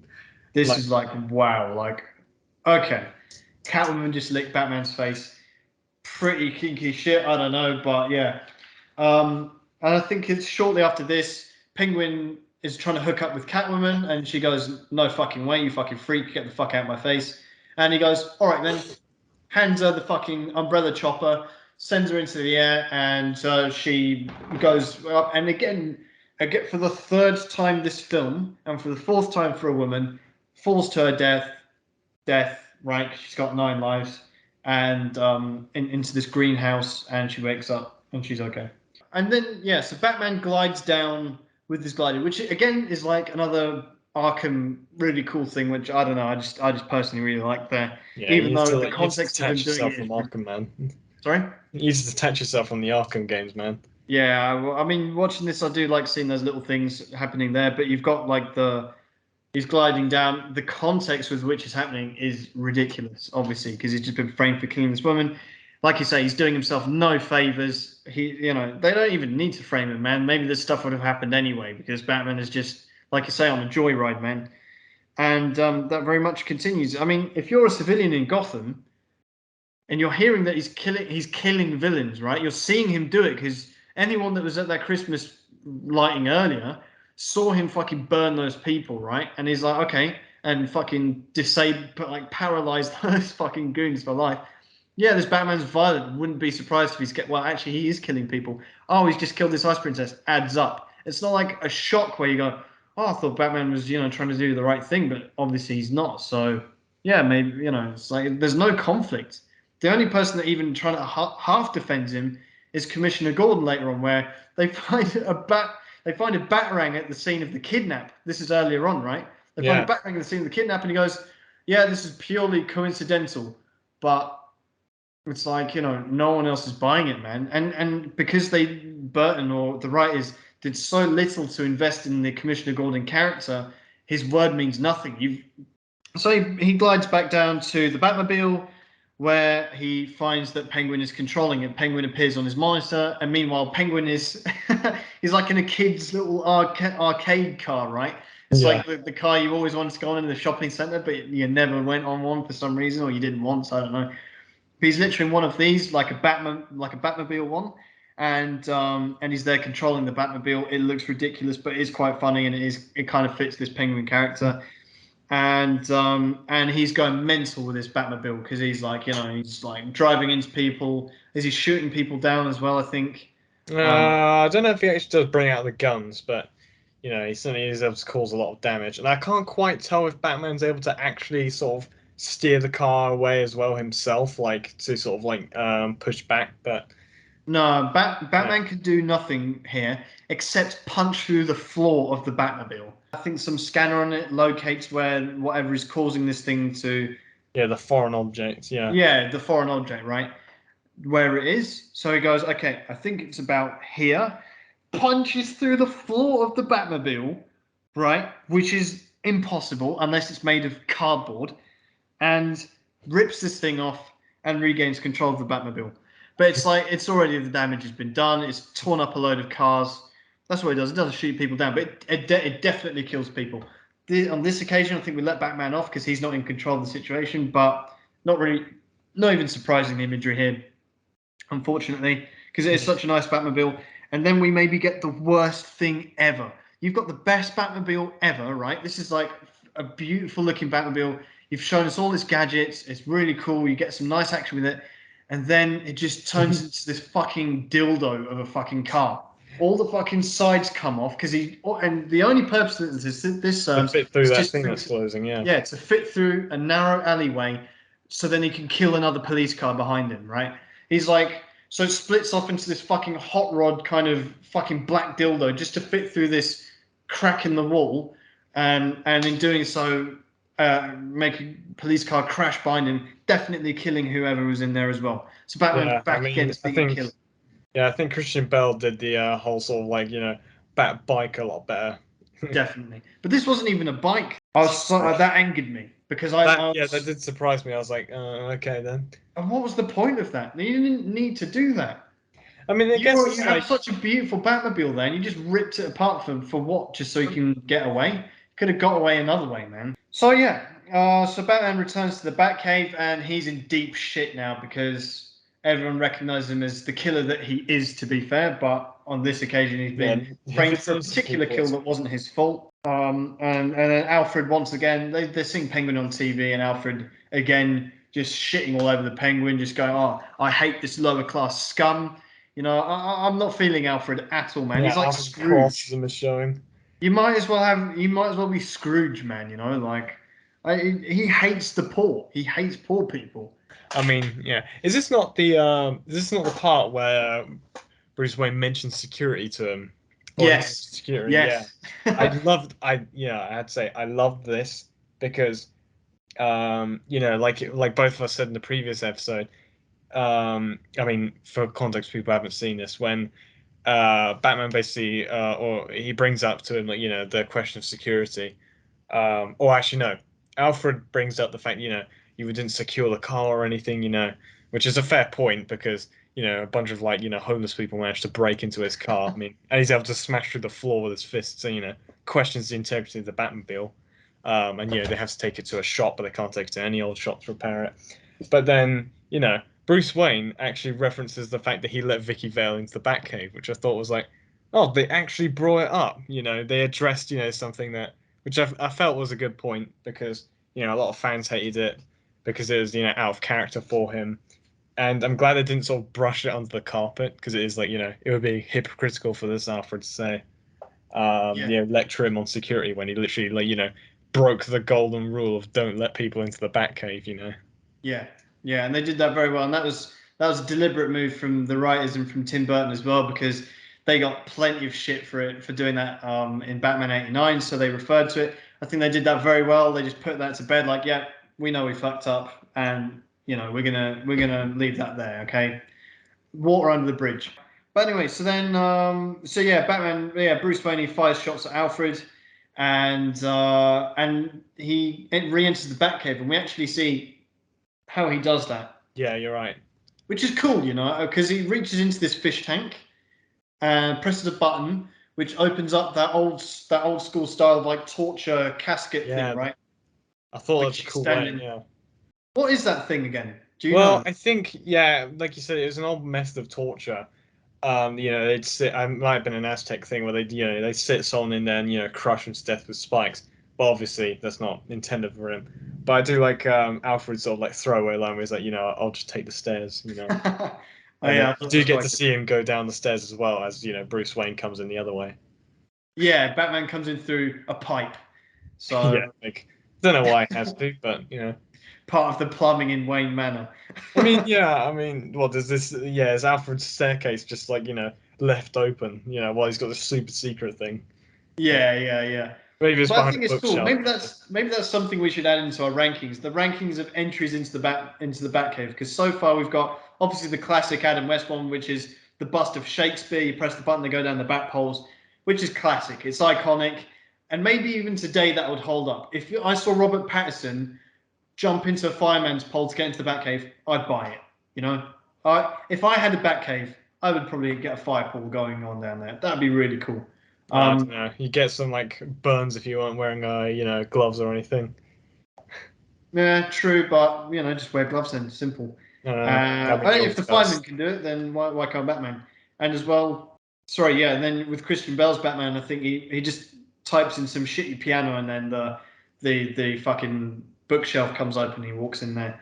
That's all right. But yeah, I did like because yeah, Batman does this really elaborate entry into the Batcave. Alfred just I'll take the stairs. And yeah, he took, and this is cool because it kind of again, it's like a really weird fucking thing to have in your office, this fucking ancient torch device. But then it reminds me of what happened in Batman '89, where he's got all these weird artifacts there. So it's not out of Makes place for use of that. this, Yeah. yeah, this portrayal of Bruce Wayne. Although, I mean, he has to like roll up the sleeve to go into this fish tank every time. I'm a bit concerned for the safety and the health of those fish, but Yeah, but I mean, I guess that's why they've got the staircase. If you can't be bothered to be extra today. yeah, if you don't want to get your shirt sleeve wet, then If there's you're your in a option. little bit of a rush, perhaps. Yeah. Um, yeah, interesting design choice of your house. But anyway, yeah, we get to see him in the Batcave as well, which is Yeah. I don't know. It doesn't feel like there's much there. It's almost like he's got a computer that's built into rock. That's basically it so far as I can see. Yeah, I like we got to see a little bit more of the Batcave. Like I say, there's not really much going on, but we do. It was kind of cool for me to see Alfred's little station there as well, because he gets involved in this film as well a bit. Batman. This is 1992, so I don't know if he's putting a DVD in this thing, but maybe it's a CD. Either way, that was probably like this dates the film. That was probably super futuristic back then, man. Like high tech. Oh, he's got fucking DVD, or it must have been a CD, right? Yeah, I don't even know if DVDs were in '92. Like it must have been CD. I think CD is just maybe. all because Although, all it does yeah, is play tape on it later, right? it's a good thing though because I remember it's like one of the things that this film does with like a little like innocuous thing that they bring back later on. It's like while the Penguin's like controlling his Batmobile and slagging off the city, like he puts the CD in to record what's going on in the video and the audio and everything, which comes back to Oh, play here. okay. Because I was just about to ask you. I forgot when he actually where the fuck he got it. Because I was watching last night. I was like, where the fuck did he get this audio clip from the Penguin? So does Penguin say that while he's controlling the Batmobile? Oh yeah, Okay. Because I missed that for some reason. But yeah. Okay. So yeah. So he gets the CD. But I mean, all Penguin says is like, "I brought the city to its knees" or something like that, right? no, he says I played them. I played this to like retarded turn like a harp from hell and so on. He says like I'm gonna like fucking play the shit out of the citizens of the city. He's basically just slagged off Gotham, like he's That's the asking. thing. I don't know if that was like. We'll come to it later on anyway, because the bottom line is, yeah. Oh no, actually, it is the next thing that happens. Yeah, because Penguin is doing this speech. He's ready for like to basically become mayor. Max Zorin is there as well. Christopher Walken. And yeah, Batman gets the CD out and he puts it in and he like gives Alfred the nod and they play out this audio. And I don't know if anything he says is really that bad. Where you're like, okay, yeah, he's slagging off the city a bit, but that's kind of it. I mean, he's Yeah, not. that's He true. But doesn't.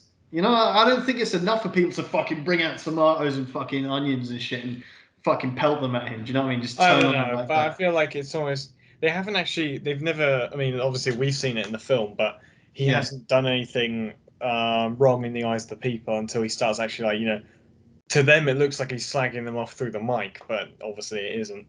I mean, that's true. um, That's true. I do like the I do find it a little funny when what's it called? Bruce Wayne like actually moves around the disc a little bit like he's a Yeah, DJ or DJ. something. Like, I love that as To get well. that Like, moves the smile wheel a bit, man. But again, it's like, I mean, there's only so much audio that you could have got from like when he's taking over the Batmobile, but like, because correct me if I'm wrong, right? But does Batman ever? I know I fucking watched this last night, but I'm trying to think. Did Batman ever actually clear up these claims that Because obviously No, he Batman is doesn't. I like don't he's been think. framed. So how does he unframe himself? I don't think he actually Just do it by unframed doing himself. I this, think. because if he did, then it should be like this. This would make more sense to me, because you've got the Penguin going, "Oh yeah, he's slagging off Gotham," but that's it. He goes, "Yeah." If you've got the audio of him going, "Yeah, look at me. I've framed Batman. I actually killed the Ice Princess. This is all going to plan. I want the city to hate Batman and love me, even though I'm doing this with Max Zorin and Batman." And I'm like, "Yeah, I'm the real villain here." If he's saying shit like that, I buy it.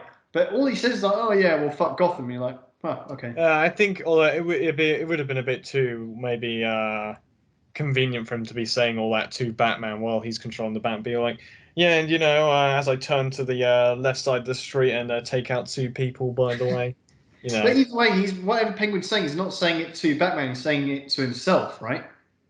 kind of So maybe, I don't but know. I It's don't know. all a little bit strange. And Batman, I don't, as but the point is, that, as far as I'm aware, Batman never actually clears those that fucking framed shit, right? At the Yeah, he end, they're never all like, clears "Oh it yeah, up. Batman's Yeah. Batman's cleared of it," but then I actually get a confession out of Penguin or anything, right? I don't think, apart from Well, I this don't know. It's not like it's not like Michael Keaton's Batman is like trying to be a good person anyway. So bit of a plot hole. Oh yeah, exactly. It's not. Maybe Batman doesn't care. Maybe he's just like, yeah, well, they think I killed a big deal, man. I do kill people, so what do I yeah, care? I just kill criminals, which is okay.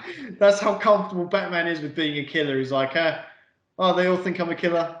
Big deal. Took long I enough to am. figure it out. Don't care. Um, So yeah, yeah, maybe you're right. Maybe he just doesn't give a flying fuck, man. He's rolling with it. Yeah, and then everyone starts to abandon him basically. Like, what was it? Yeah, like yeah, Max Shrek just like walks Yeah, away as well, and yeah, they're everyone's all like, like, okay, "Fuck." fuck you, Penguin, we're out of here, man. Because of this one quote, which Batman's like remixing there on the DJ deck, man. So they all pull out their tomatoes and they're all like lobbing it at him. And he has a great line because he pulls out the umbrella. Again, a nice Penguin trope there where he's like, he's hiding behind his umbrella and he's like, why does everyone bring tomatoes to fucking speeches? Good question, Penguin. Yeah. And then he snaps. He's like, fuck this, you know. He opens up fire on them with this machine gun umbrella.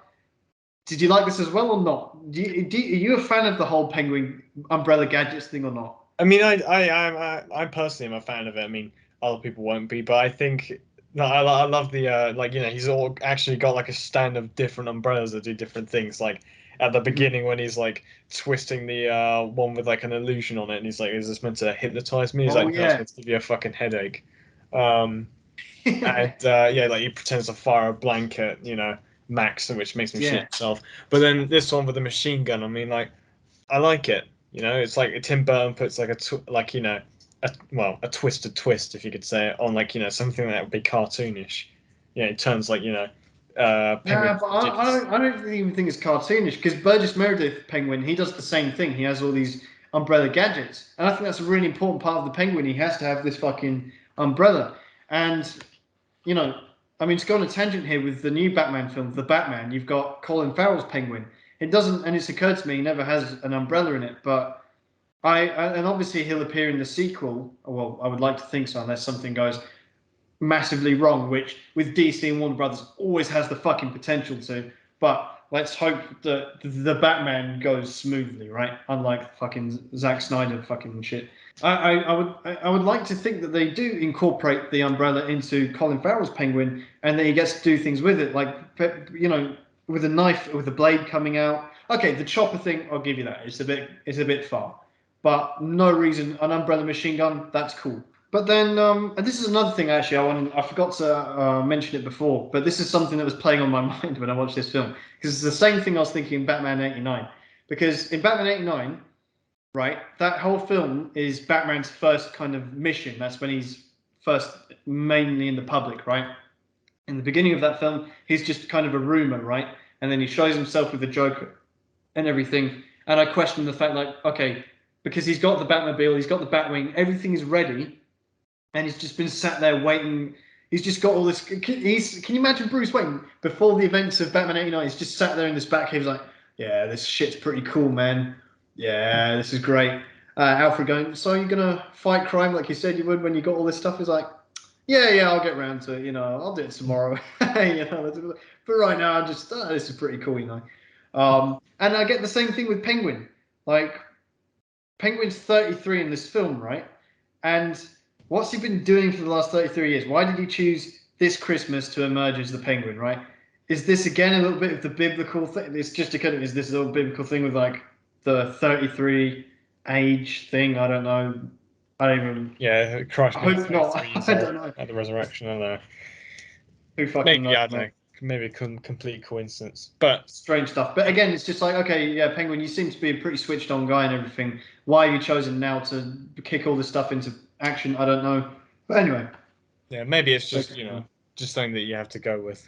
I mean, So anyway, so when the crowd turns on Penguin, he realizes, you know what, Gotham never loved me. Fuck this. I'm going to go back to being a treacherous freak, which I really am. I'm not Oswald Cobblepot anymore. I am the Penguin, and this is really cool. And this is where you get so much character development in the Penguin with this film. It's so good. And this is Danny DeVito, the writer, Tim Burton. They do a fantastic job with Penguin because at the beginning, it's because you're going through his like this roller coaster of emotions for him, where he's underground and then he's above ground and he's loved and then he's hated and he's like having to change his image and he has this image crisis going on, identity crisis, where he's like, I'm not the Penguin, I'm not a freak, I'm not an animal, I'm a human being just like you guys, I'm a bit different, but I have a name, my name is Oswald Cobblepot.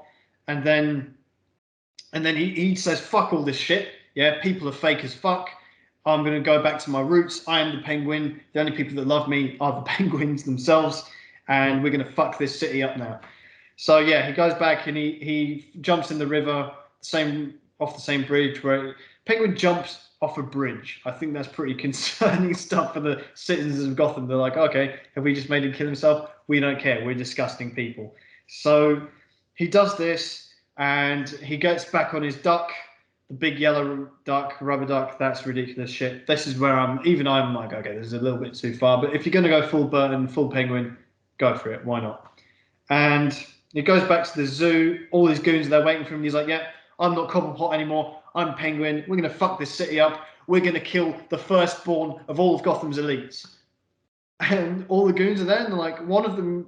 I love that. Yeah. This is the best thing ever, man. Because this is what you think about every villain ever. Every villain henchman. Do they ever question the Joker? Do they ever question the person they're working for? This insane madman. Whether it be a James Bond villain or the billionaire guy they're working for, the henchman, the loyal ones, whatever. Do they ever question the horrific things they're told to do? And this is the guy who does. And this is why none of them actually do question it, because they get shot. Because this guy, but the way he says it, he's like, I don't know. I didn't really sign up for killing babies, Penguin. Are you sure He's about just this? like, isn't it a little?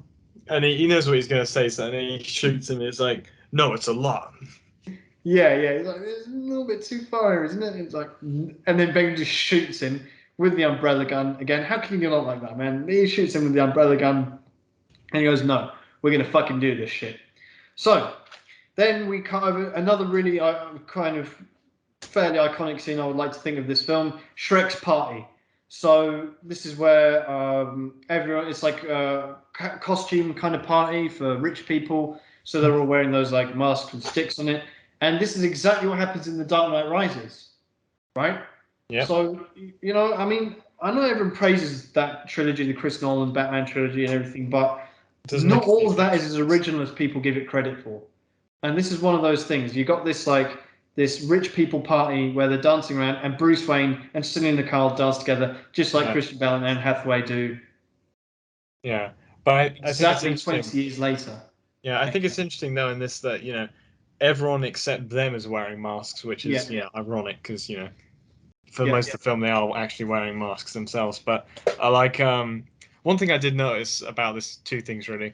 I love just a very brief moment of Christopher Walken in his mask. I like his. Oh yeah. And I don't know why, but just like maybe like 30 seconds of this between him meeting Christopher Walken and meeting Selina, it feels like a scene from a Bond film. I don't know why.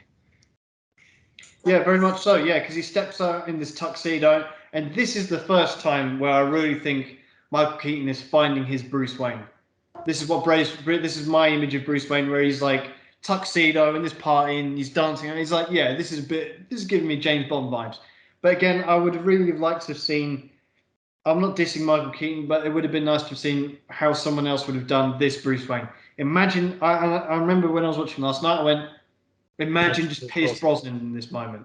Would have been fucking amazing. So we're at the party, right? And Batman and Catwoman, yeah, they don't have any masks. And that's obviously important because they're the only ones who do wear masks, but then they're not in this party. Everyone else is masked up, blah, blah, blah. And yeah, this is just an incredible performance from Michelle Pfeiffer, because she's like having this kind of monologue with Bruce Wayne where she's laughing and crying and kissing all at the same time, and just the acting she's doing there is absolutely fantastic. The inner conflicts that she's displaying there, amazing acting there. And it all leads up to this mistletoe line from before, when she licks his face. Mistletoe can be deadly, kiss can be even deadlier, and that is when they realize she's Batman, or he's Batman, and she's Catwoman, and she has this great line where she's like, "Does this mean we have to start fighting now?" Yeah. And it's just like, oh no, let's go outside for now. Yeah, let's go outside. And I thought that was fantastic. I like that. Yeah. I mean, maybe the best part of this film, actually, if we're talking objectively speaking, just this whole dance, Catwoman, Batman, I think it's brilliant. Yeah, I feel that unlike, in 66 and 89, this is one of those only times where the Batman, failing to keep his identity secret with, a woman actually works. It doesn't take you out of the film. It doesn't make you roll your eyes when you see it happen. I almost did, but then with the rest of the context of this film, I was like, okay, this actually works. And her like sort of funny line afterwards also helps smooth it over a bit. Saying, "Oh yeah, do we have to fight now in the party?" And Yeah, then they both yeah. I just think go this whole outside. scene is really, really well done, really well executed. Probably of all the stuff that happens in this film, probably the bit that stands out and stands up the best, in terms of what would fit in, Chris Nolan film or something. I mean, in a sense, it literally did because Chris Nolan copy and pasted this and put it in The Dark Knight Rises, but then without the reveal.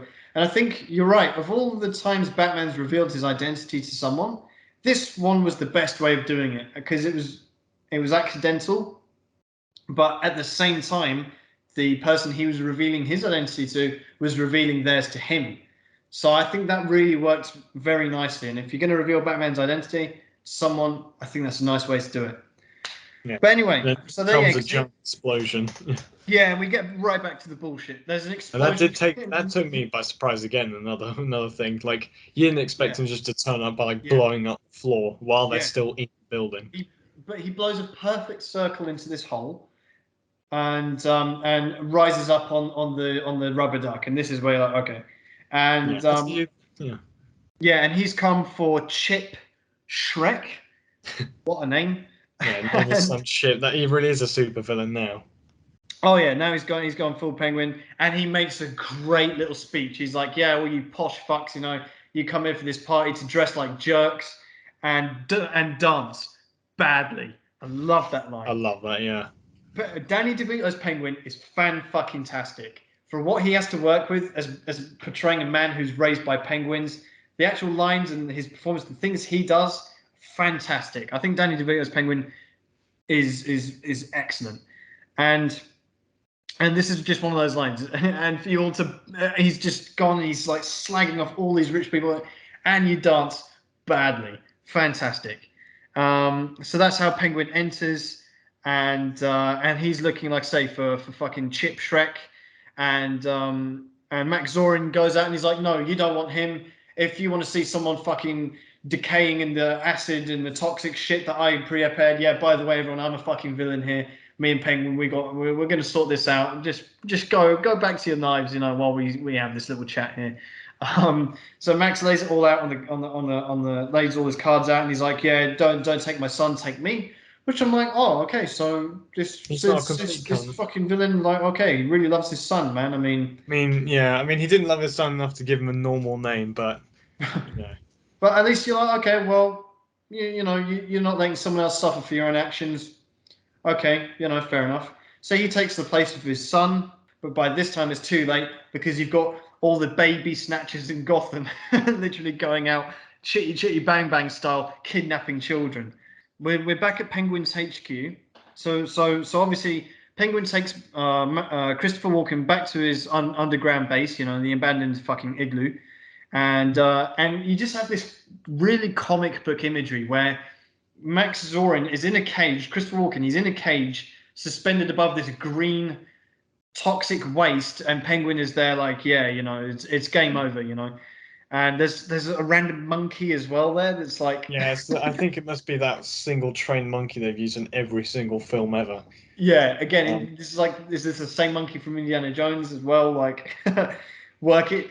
I think this monkey is like just working because that monkey in Indiana Jones is like working for the Nazis, and then you've got maybe this monkey's just a gun for hire. He just like yeah, he's maybe. like you Is hire him this when the you need point? someone when you need Yeah, a job doing by a monkey. This is the guy you go to. Yeah, man. Like he does a good job, and then this one he's passing notes from Batman, going, yeah, yeah.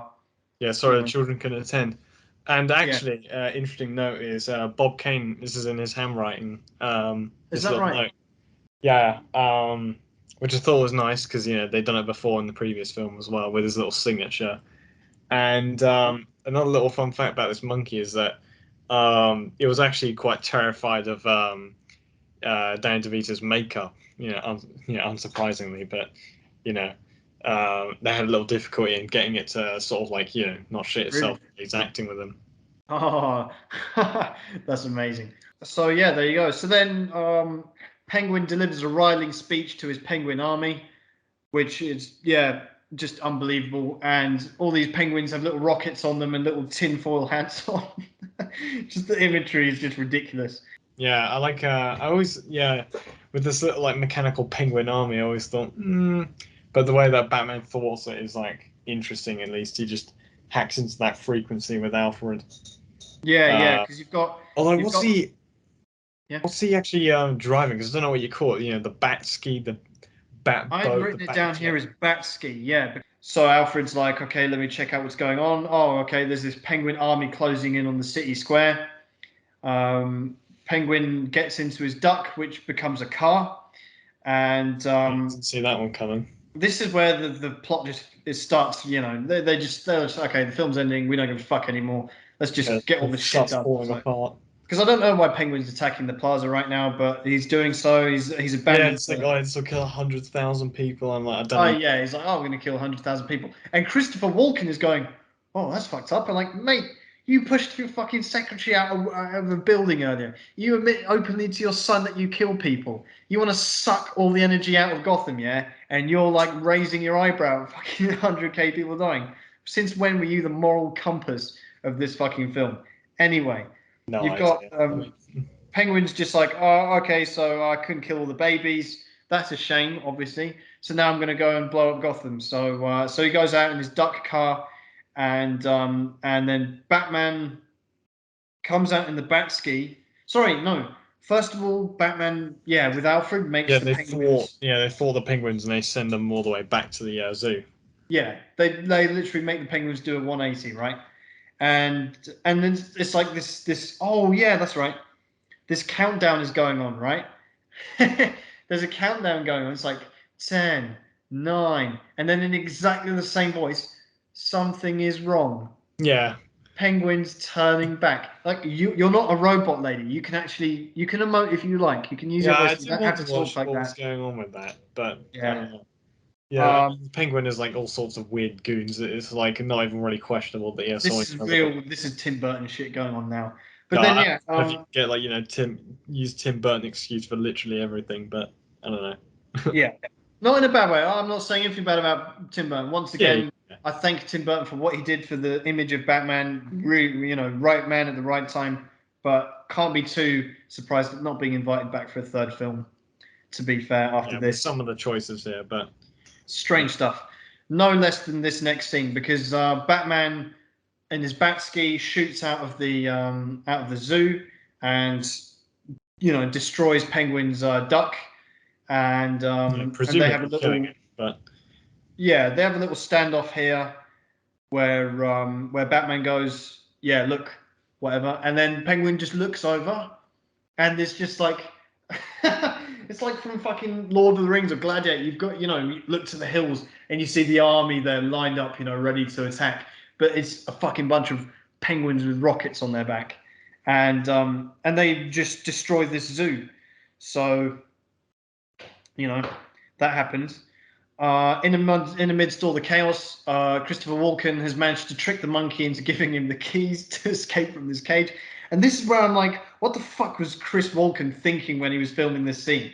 He's like already in this Batman film, which is probably a bit of a risk for him to sign up for, but he probably thought, okay, Jack Nicholson, he did this, he looks amazing, I'm going to be in the sequel and I'm going to be amazing. Instead, he's trying to bake keys off a fucking monkey that's working for the Penguin. So yeah, this is where Christopher Walken's character is amazing, but this is where it ties back to the beginning where I'm like, he doesn't is really he out fit of in this film, place? Yeah, you know. yeah. It's But also weird anyway, he's in a hostage situation, even though he's a villain, which is interesting, I guess. it is. But anyway, so he thinks he's escaped from this cage, but then Catwoman shows up to exact revenge on the man that killed her. For some reason, Chris Walken hasn't worked out that she is Selena Kyle, even though half of her mask is torn apart. Batman shows up as well. Walken is cornered. Catwoman's about to kill him. Batman shows up and he's like, he's there, and we get this bit. He's talking. He's trying to talk Selena Kyle out of this, and you get one shot. You have Batman there in his full mask makeup. Then we cut back to him, and it's the same. It's the same shot, just without eye makeup. His eye makeup has vanished, right? And then he tears off his mask which is like made of some kind of rubber, and it's just shit. And he doesn't even tear it off properly. You've Yeah, got it's a bit. Yeah, it really I annoys hate me. that. I don't know. That really bugs my OCD. It doesn't tear off around the neck. It tears off like below his jaw or something, and like it's still covering his ear and the back of his head. It's like it You could reminds do me a of second Darth take of Vader. that, It you reminds me know. of Darth Vader in Star Wars when you see his fucked up face and it's just like part of the machine is like around his head. It's like if you're gonna take it, like you could have like took it off neatly. You have to tear it off like it's rubber. It looks Yeah, well, terrible. he's got like 500 copies, like spares in the back, so you can just pick another one up. I know, but they could have done it better. They could have just like take the whole thing off, man. Don't fucking tear it off like it's made of the weakest fucking rubber in the world. Yeah, it You know? makes you question how he survives all, being beaten Yeah, to man. death and being Um, shot, no and less. let alone the eye makeup thing. I mean, every Batman does this apart from Robert Pattinson. But every Batman does this where you see them with the eye makeup and then they take off the mask and they don't have eye makeup and everyone ignores that. But and this is the worst way of doing it because you cut him with eye makeup and then Batman mask without eye makeup, so you see like the skin around his eyes. Just terrible. Um, and then yeah, and then you get a great line from Christopher Walken here though, and he goes, "Bruce, why are you dressed up like Batman?" He's like, Love it. he is Batman, you idiot.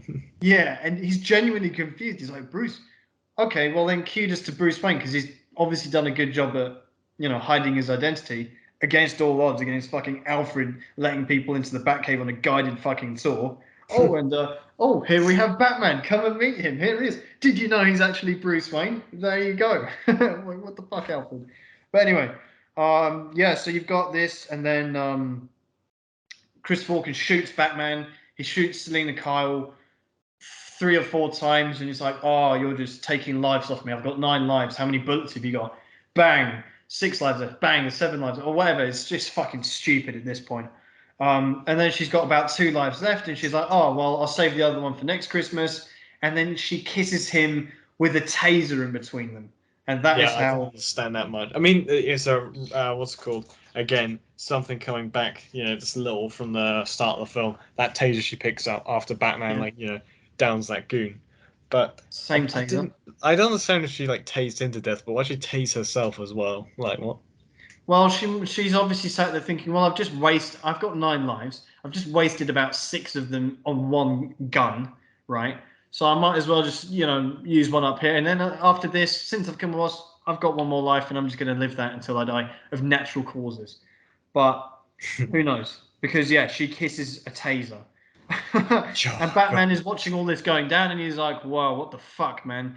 And then yeah, the whole zoo's starting to crash down, and Batman's like looking through the rubble, presumably for seeing in the car, and he finds Christopher Walken's corpse, which looks ridiculous. Like it's like Yeah, I did. I was like, what? it's When I like what the saw it. fuck has this film become now?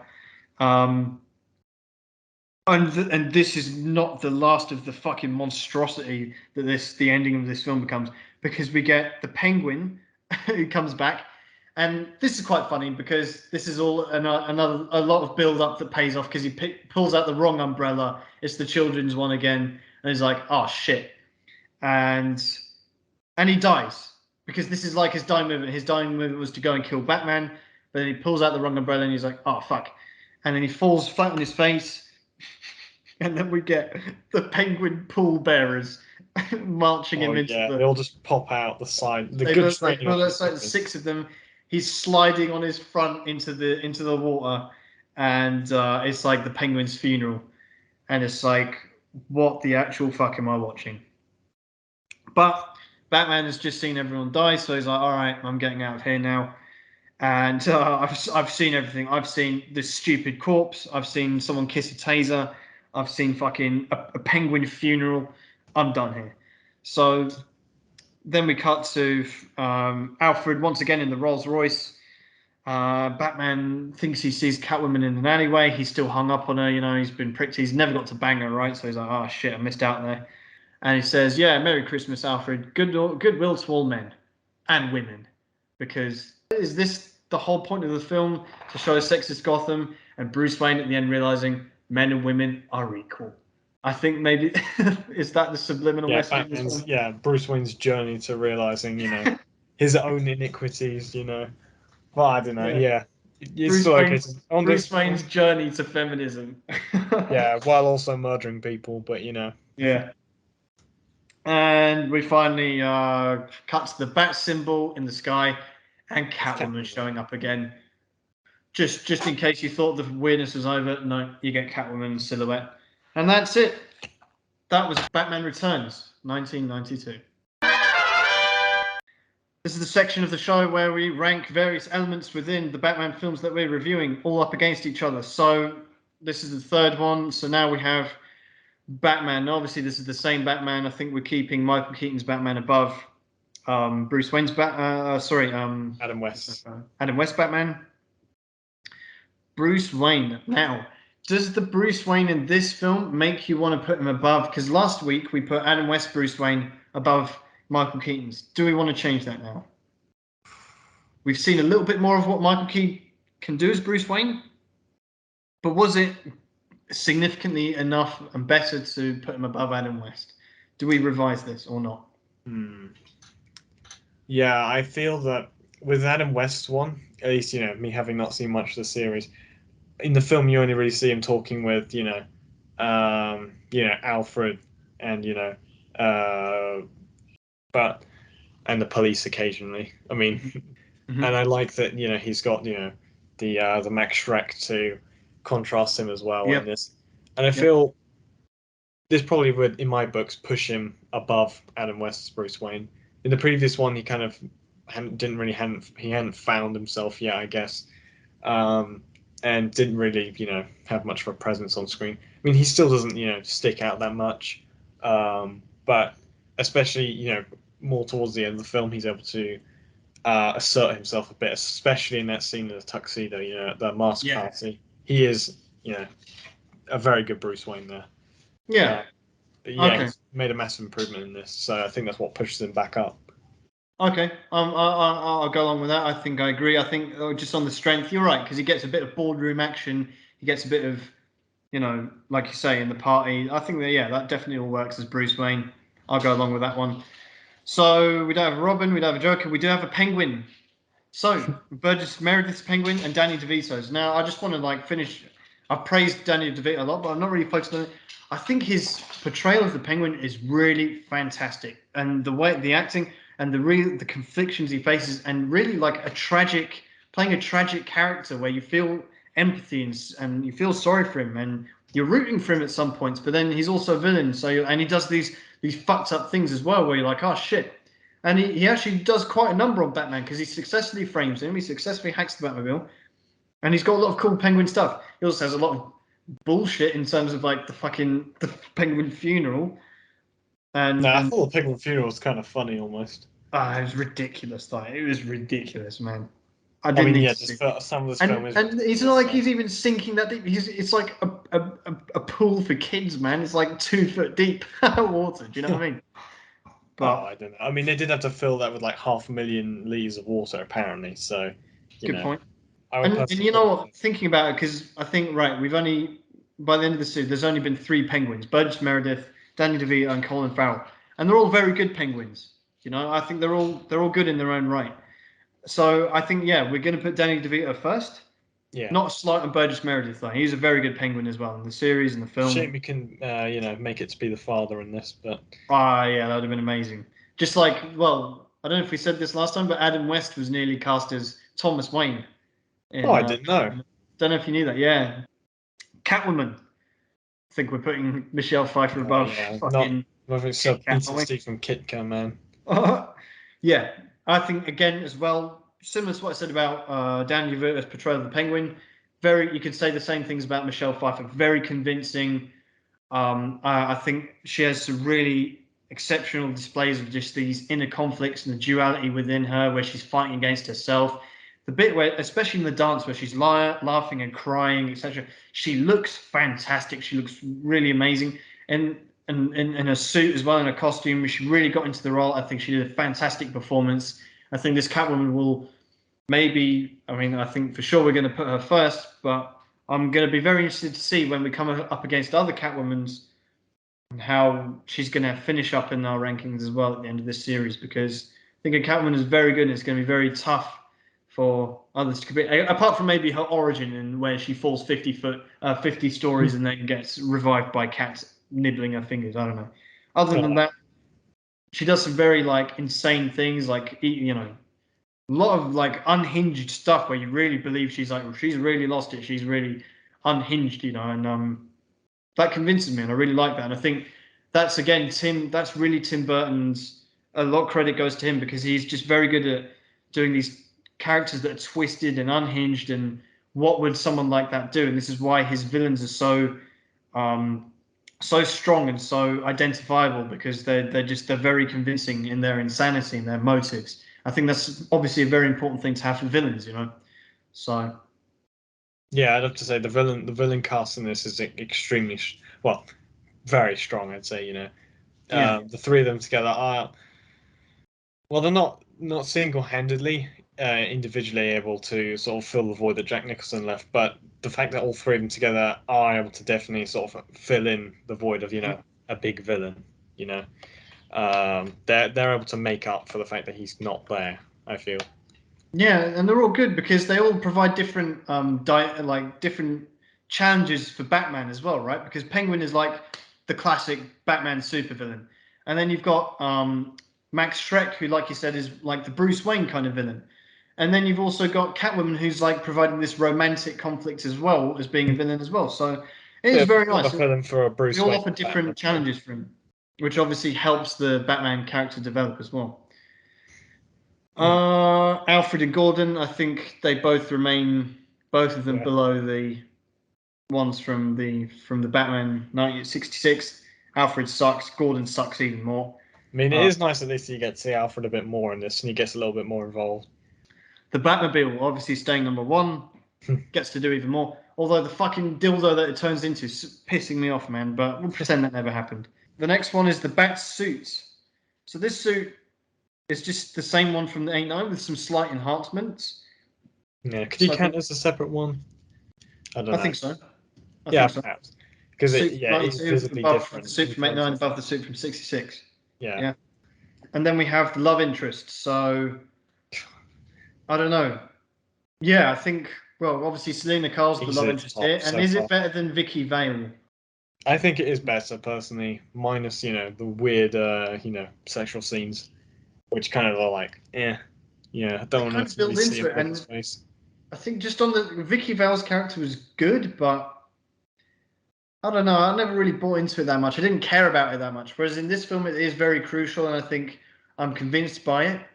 I'm convinced that these two kind of twisted kind of characters and their duality, that they do have a connection on that level. And just again, we keep coming to that scene in the party where they're dancing. Amazing. And I think that's on that strength alone, let alone the rest of the things that happen. I think, yeah, we've got to put this above Kim Basinger's Vicky Vale at number one, right? Yeah. Then that leaves us with the all important Sigma male moment. So, what did you pick out from this film that you would put up there as like the most Sigma line? I feel it's actually Max Shrek's moment where she says like, it's not like you can just kill me, and he says, actually, it's a lot like that. He's just like, yeah, I can just murder people when I feel like it. Good Pretty shout, similar, good I shout. think. You had another And he one? actually does. I've got to say, Max Zorin. Oh, sorry, Chris Walken. He does have some good lines here because he has that one. And then there's another bit which I forgot to say when just before he fries he gets fried by Catwoman. He goes to for whatever he goes, "You're Selena, you're You're fired. fired." Like, okay, we knew that already. It's not like, oh, you were thinking about it earlier, were you? But I no, mean, he yeah, goes, I "You're can't believe he fired." fired her after he tried to murder her. But someone saying you're fired and pointing to them, you're fired, is never not cool. Yeah. So, and if it's Christopher Walken doing it, even better. Yeah, So I did Christopher Walken like going, that "You're scene. fired," is very cool. Makes no sense in that moment, but It's kind of funny. So, but I yeah, don't know. you I can't. did think It's it not like you can compares. kill me. Actually, it's a lot like that. That's the most Sigma moment. Yeah. Yeah, that's what I'd say.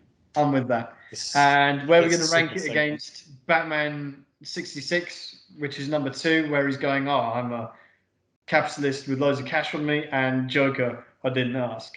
It definitely goes. I think it goes between them. It's definitely a lot. I think it's a lot more Sigma than saying, "Oh yeah, I have this because I'm rich." uh, or I'm a capitalist. But it's nothing. I don't think will beat like I didn't ask. You know, Yeah, yeah, because yeah, yeah. That's going to be tough to top. I Although have Ben that burned Affleck's into totally going to do my it. But for brain now, now, basically. yeah. So okay, so we're settled on that. So by the way, if you haven't seen it already, check out. We did actually a YouTube short where you can see on our channel. We actually did a Sigma clip of Joker going, "I didn't ask." We're not going to do that for Christopher Walken. But what I will say is this is probably the biggest critic you can make of Michael Keaton's Bruce Wayne, where he's in 2 films and he never won the most Sigma moment. Bit of a That's a good point. disappointment there, He's not. Michael. Yeah, he's not much of a Sigma in this film or the one before.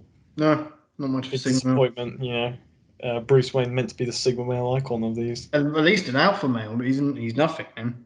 But what can you do? So I've just nearly got to the end of finishing editing this episode where I realised, fuck, we didn't actually do a ranking for the film. So we're recording this bit now. I'm going to add it in. So yeah, we forgot to fucking add a ranking for this film. So Henry, we gave Batman '89 8.7.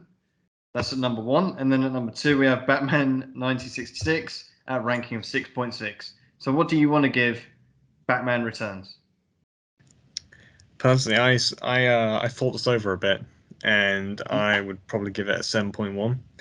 Oh, Because I okay. feel it just if a film's a 7, then it's a film that I would see again. Mm-hmm. But this only just breaks into that because you know it's not like it's not terrible like a lot of people I hear said about it. Mm-hmm. Um, but it's not, it would definitely not be my first choice of Batman films to revisit. I'll probably see this like maybe in 2 years or something.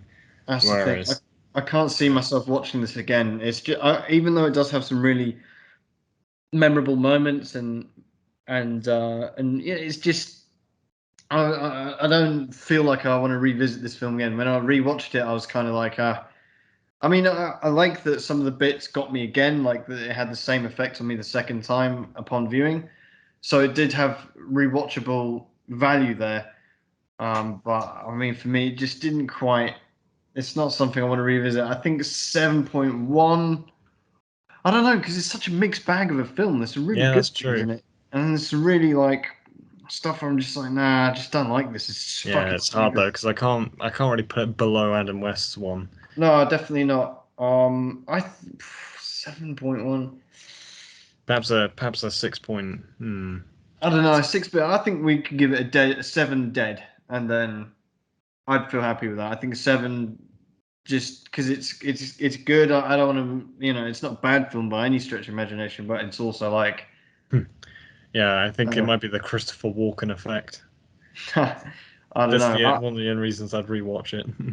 Oh, that's true. That's true. Yeah, and yeah. I mean, there's so many good moments in it, but there's so many like Bad ridiculous ones as moments. well, which Yeah. I genuinely don't want to see again.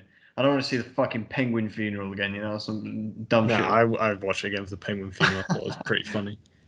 Nah, I don't know. So how about I think 7 is good for me. I mean, Yeah. it's definitely not as good as Batman '89. It's not even close. But it's obviously better than Batman '66, but not by a huge distance. I kind of have similar feelings towards it where I'm like, I don't know, there's a lot of dumb shit in it. There's a lot of iconic shit, but infamous moments more than like, wow, like Yeah, amazing. like that You know what face, I mean? the face, the little smile. But Yeah, stupid shit like that. That concludes our rank and review of Batman Returns. You will be back next week to do Batman Forever, which I've never seen before. I've gone my whole life successfully avoiding that film, and now I've tricked myself into watching it. So this is going to be for the first time in the series where I'm going to be watching a film for the first time. Is it the same for you, or have you seen Batman Forever? no, I haven't seen this one before, so Here we go. Well, we're I both going can't. into it knowing what to expect, but not really. I'm kind of excited to see because Jim Carrey's in it. Um, No, I'm interested to see if Riddler. Tom Lee Jones, he's in it as well. Tommy Lee Jones, sorry, as Two Face. I think it's going to be quite interesting, like seeing what goes on. Val Kilmer as Batman, different director Joel Schumacher. So a lot of things is going to change, but it's part of this universe again. So Yeah, Alfred won't change though. Yeah, well, that's the most important thing. I'm so glad they keep the same Alfred and Commissioner Gordon because they definitely didn't need changing. Yeah, we'll see if So, Commissioner Gordon actually gets like more than 5 seconds of screen time. yeah, he gets a line in this. He's not just an extra. Yeah. Yeah. Okay, well, until then, thanks for watching. Thanks for listening. Make sure you subscribe and follow us on Twitter, Instagram, Spotify, YouTube. It's all there in the description. So make sure you check us out there. So next episode will be Batman Forever next weekend. So Yeah, I'll see you all then. yeah, same bat time, same bat channel.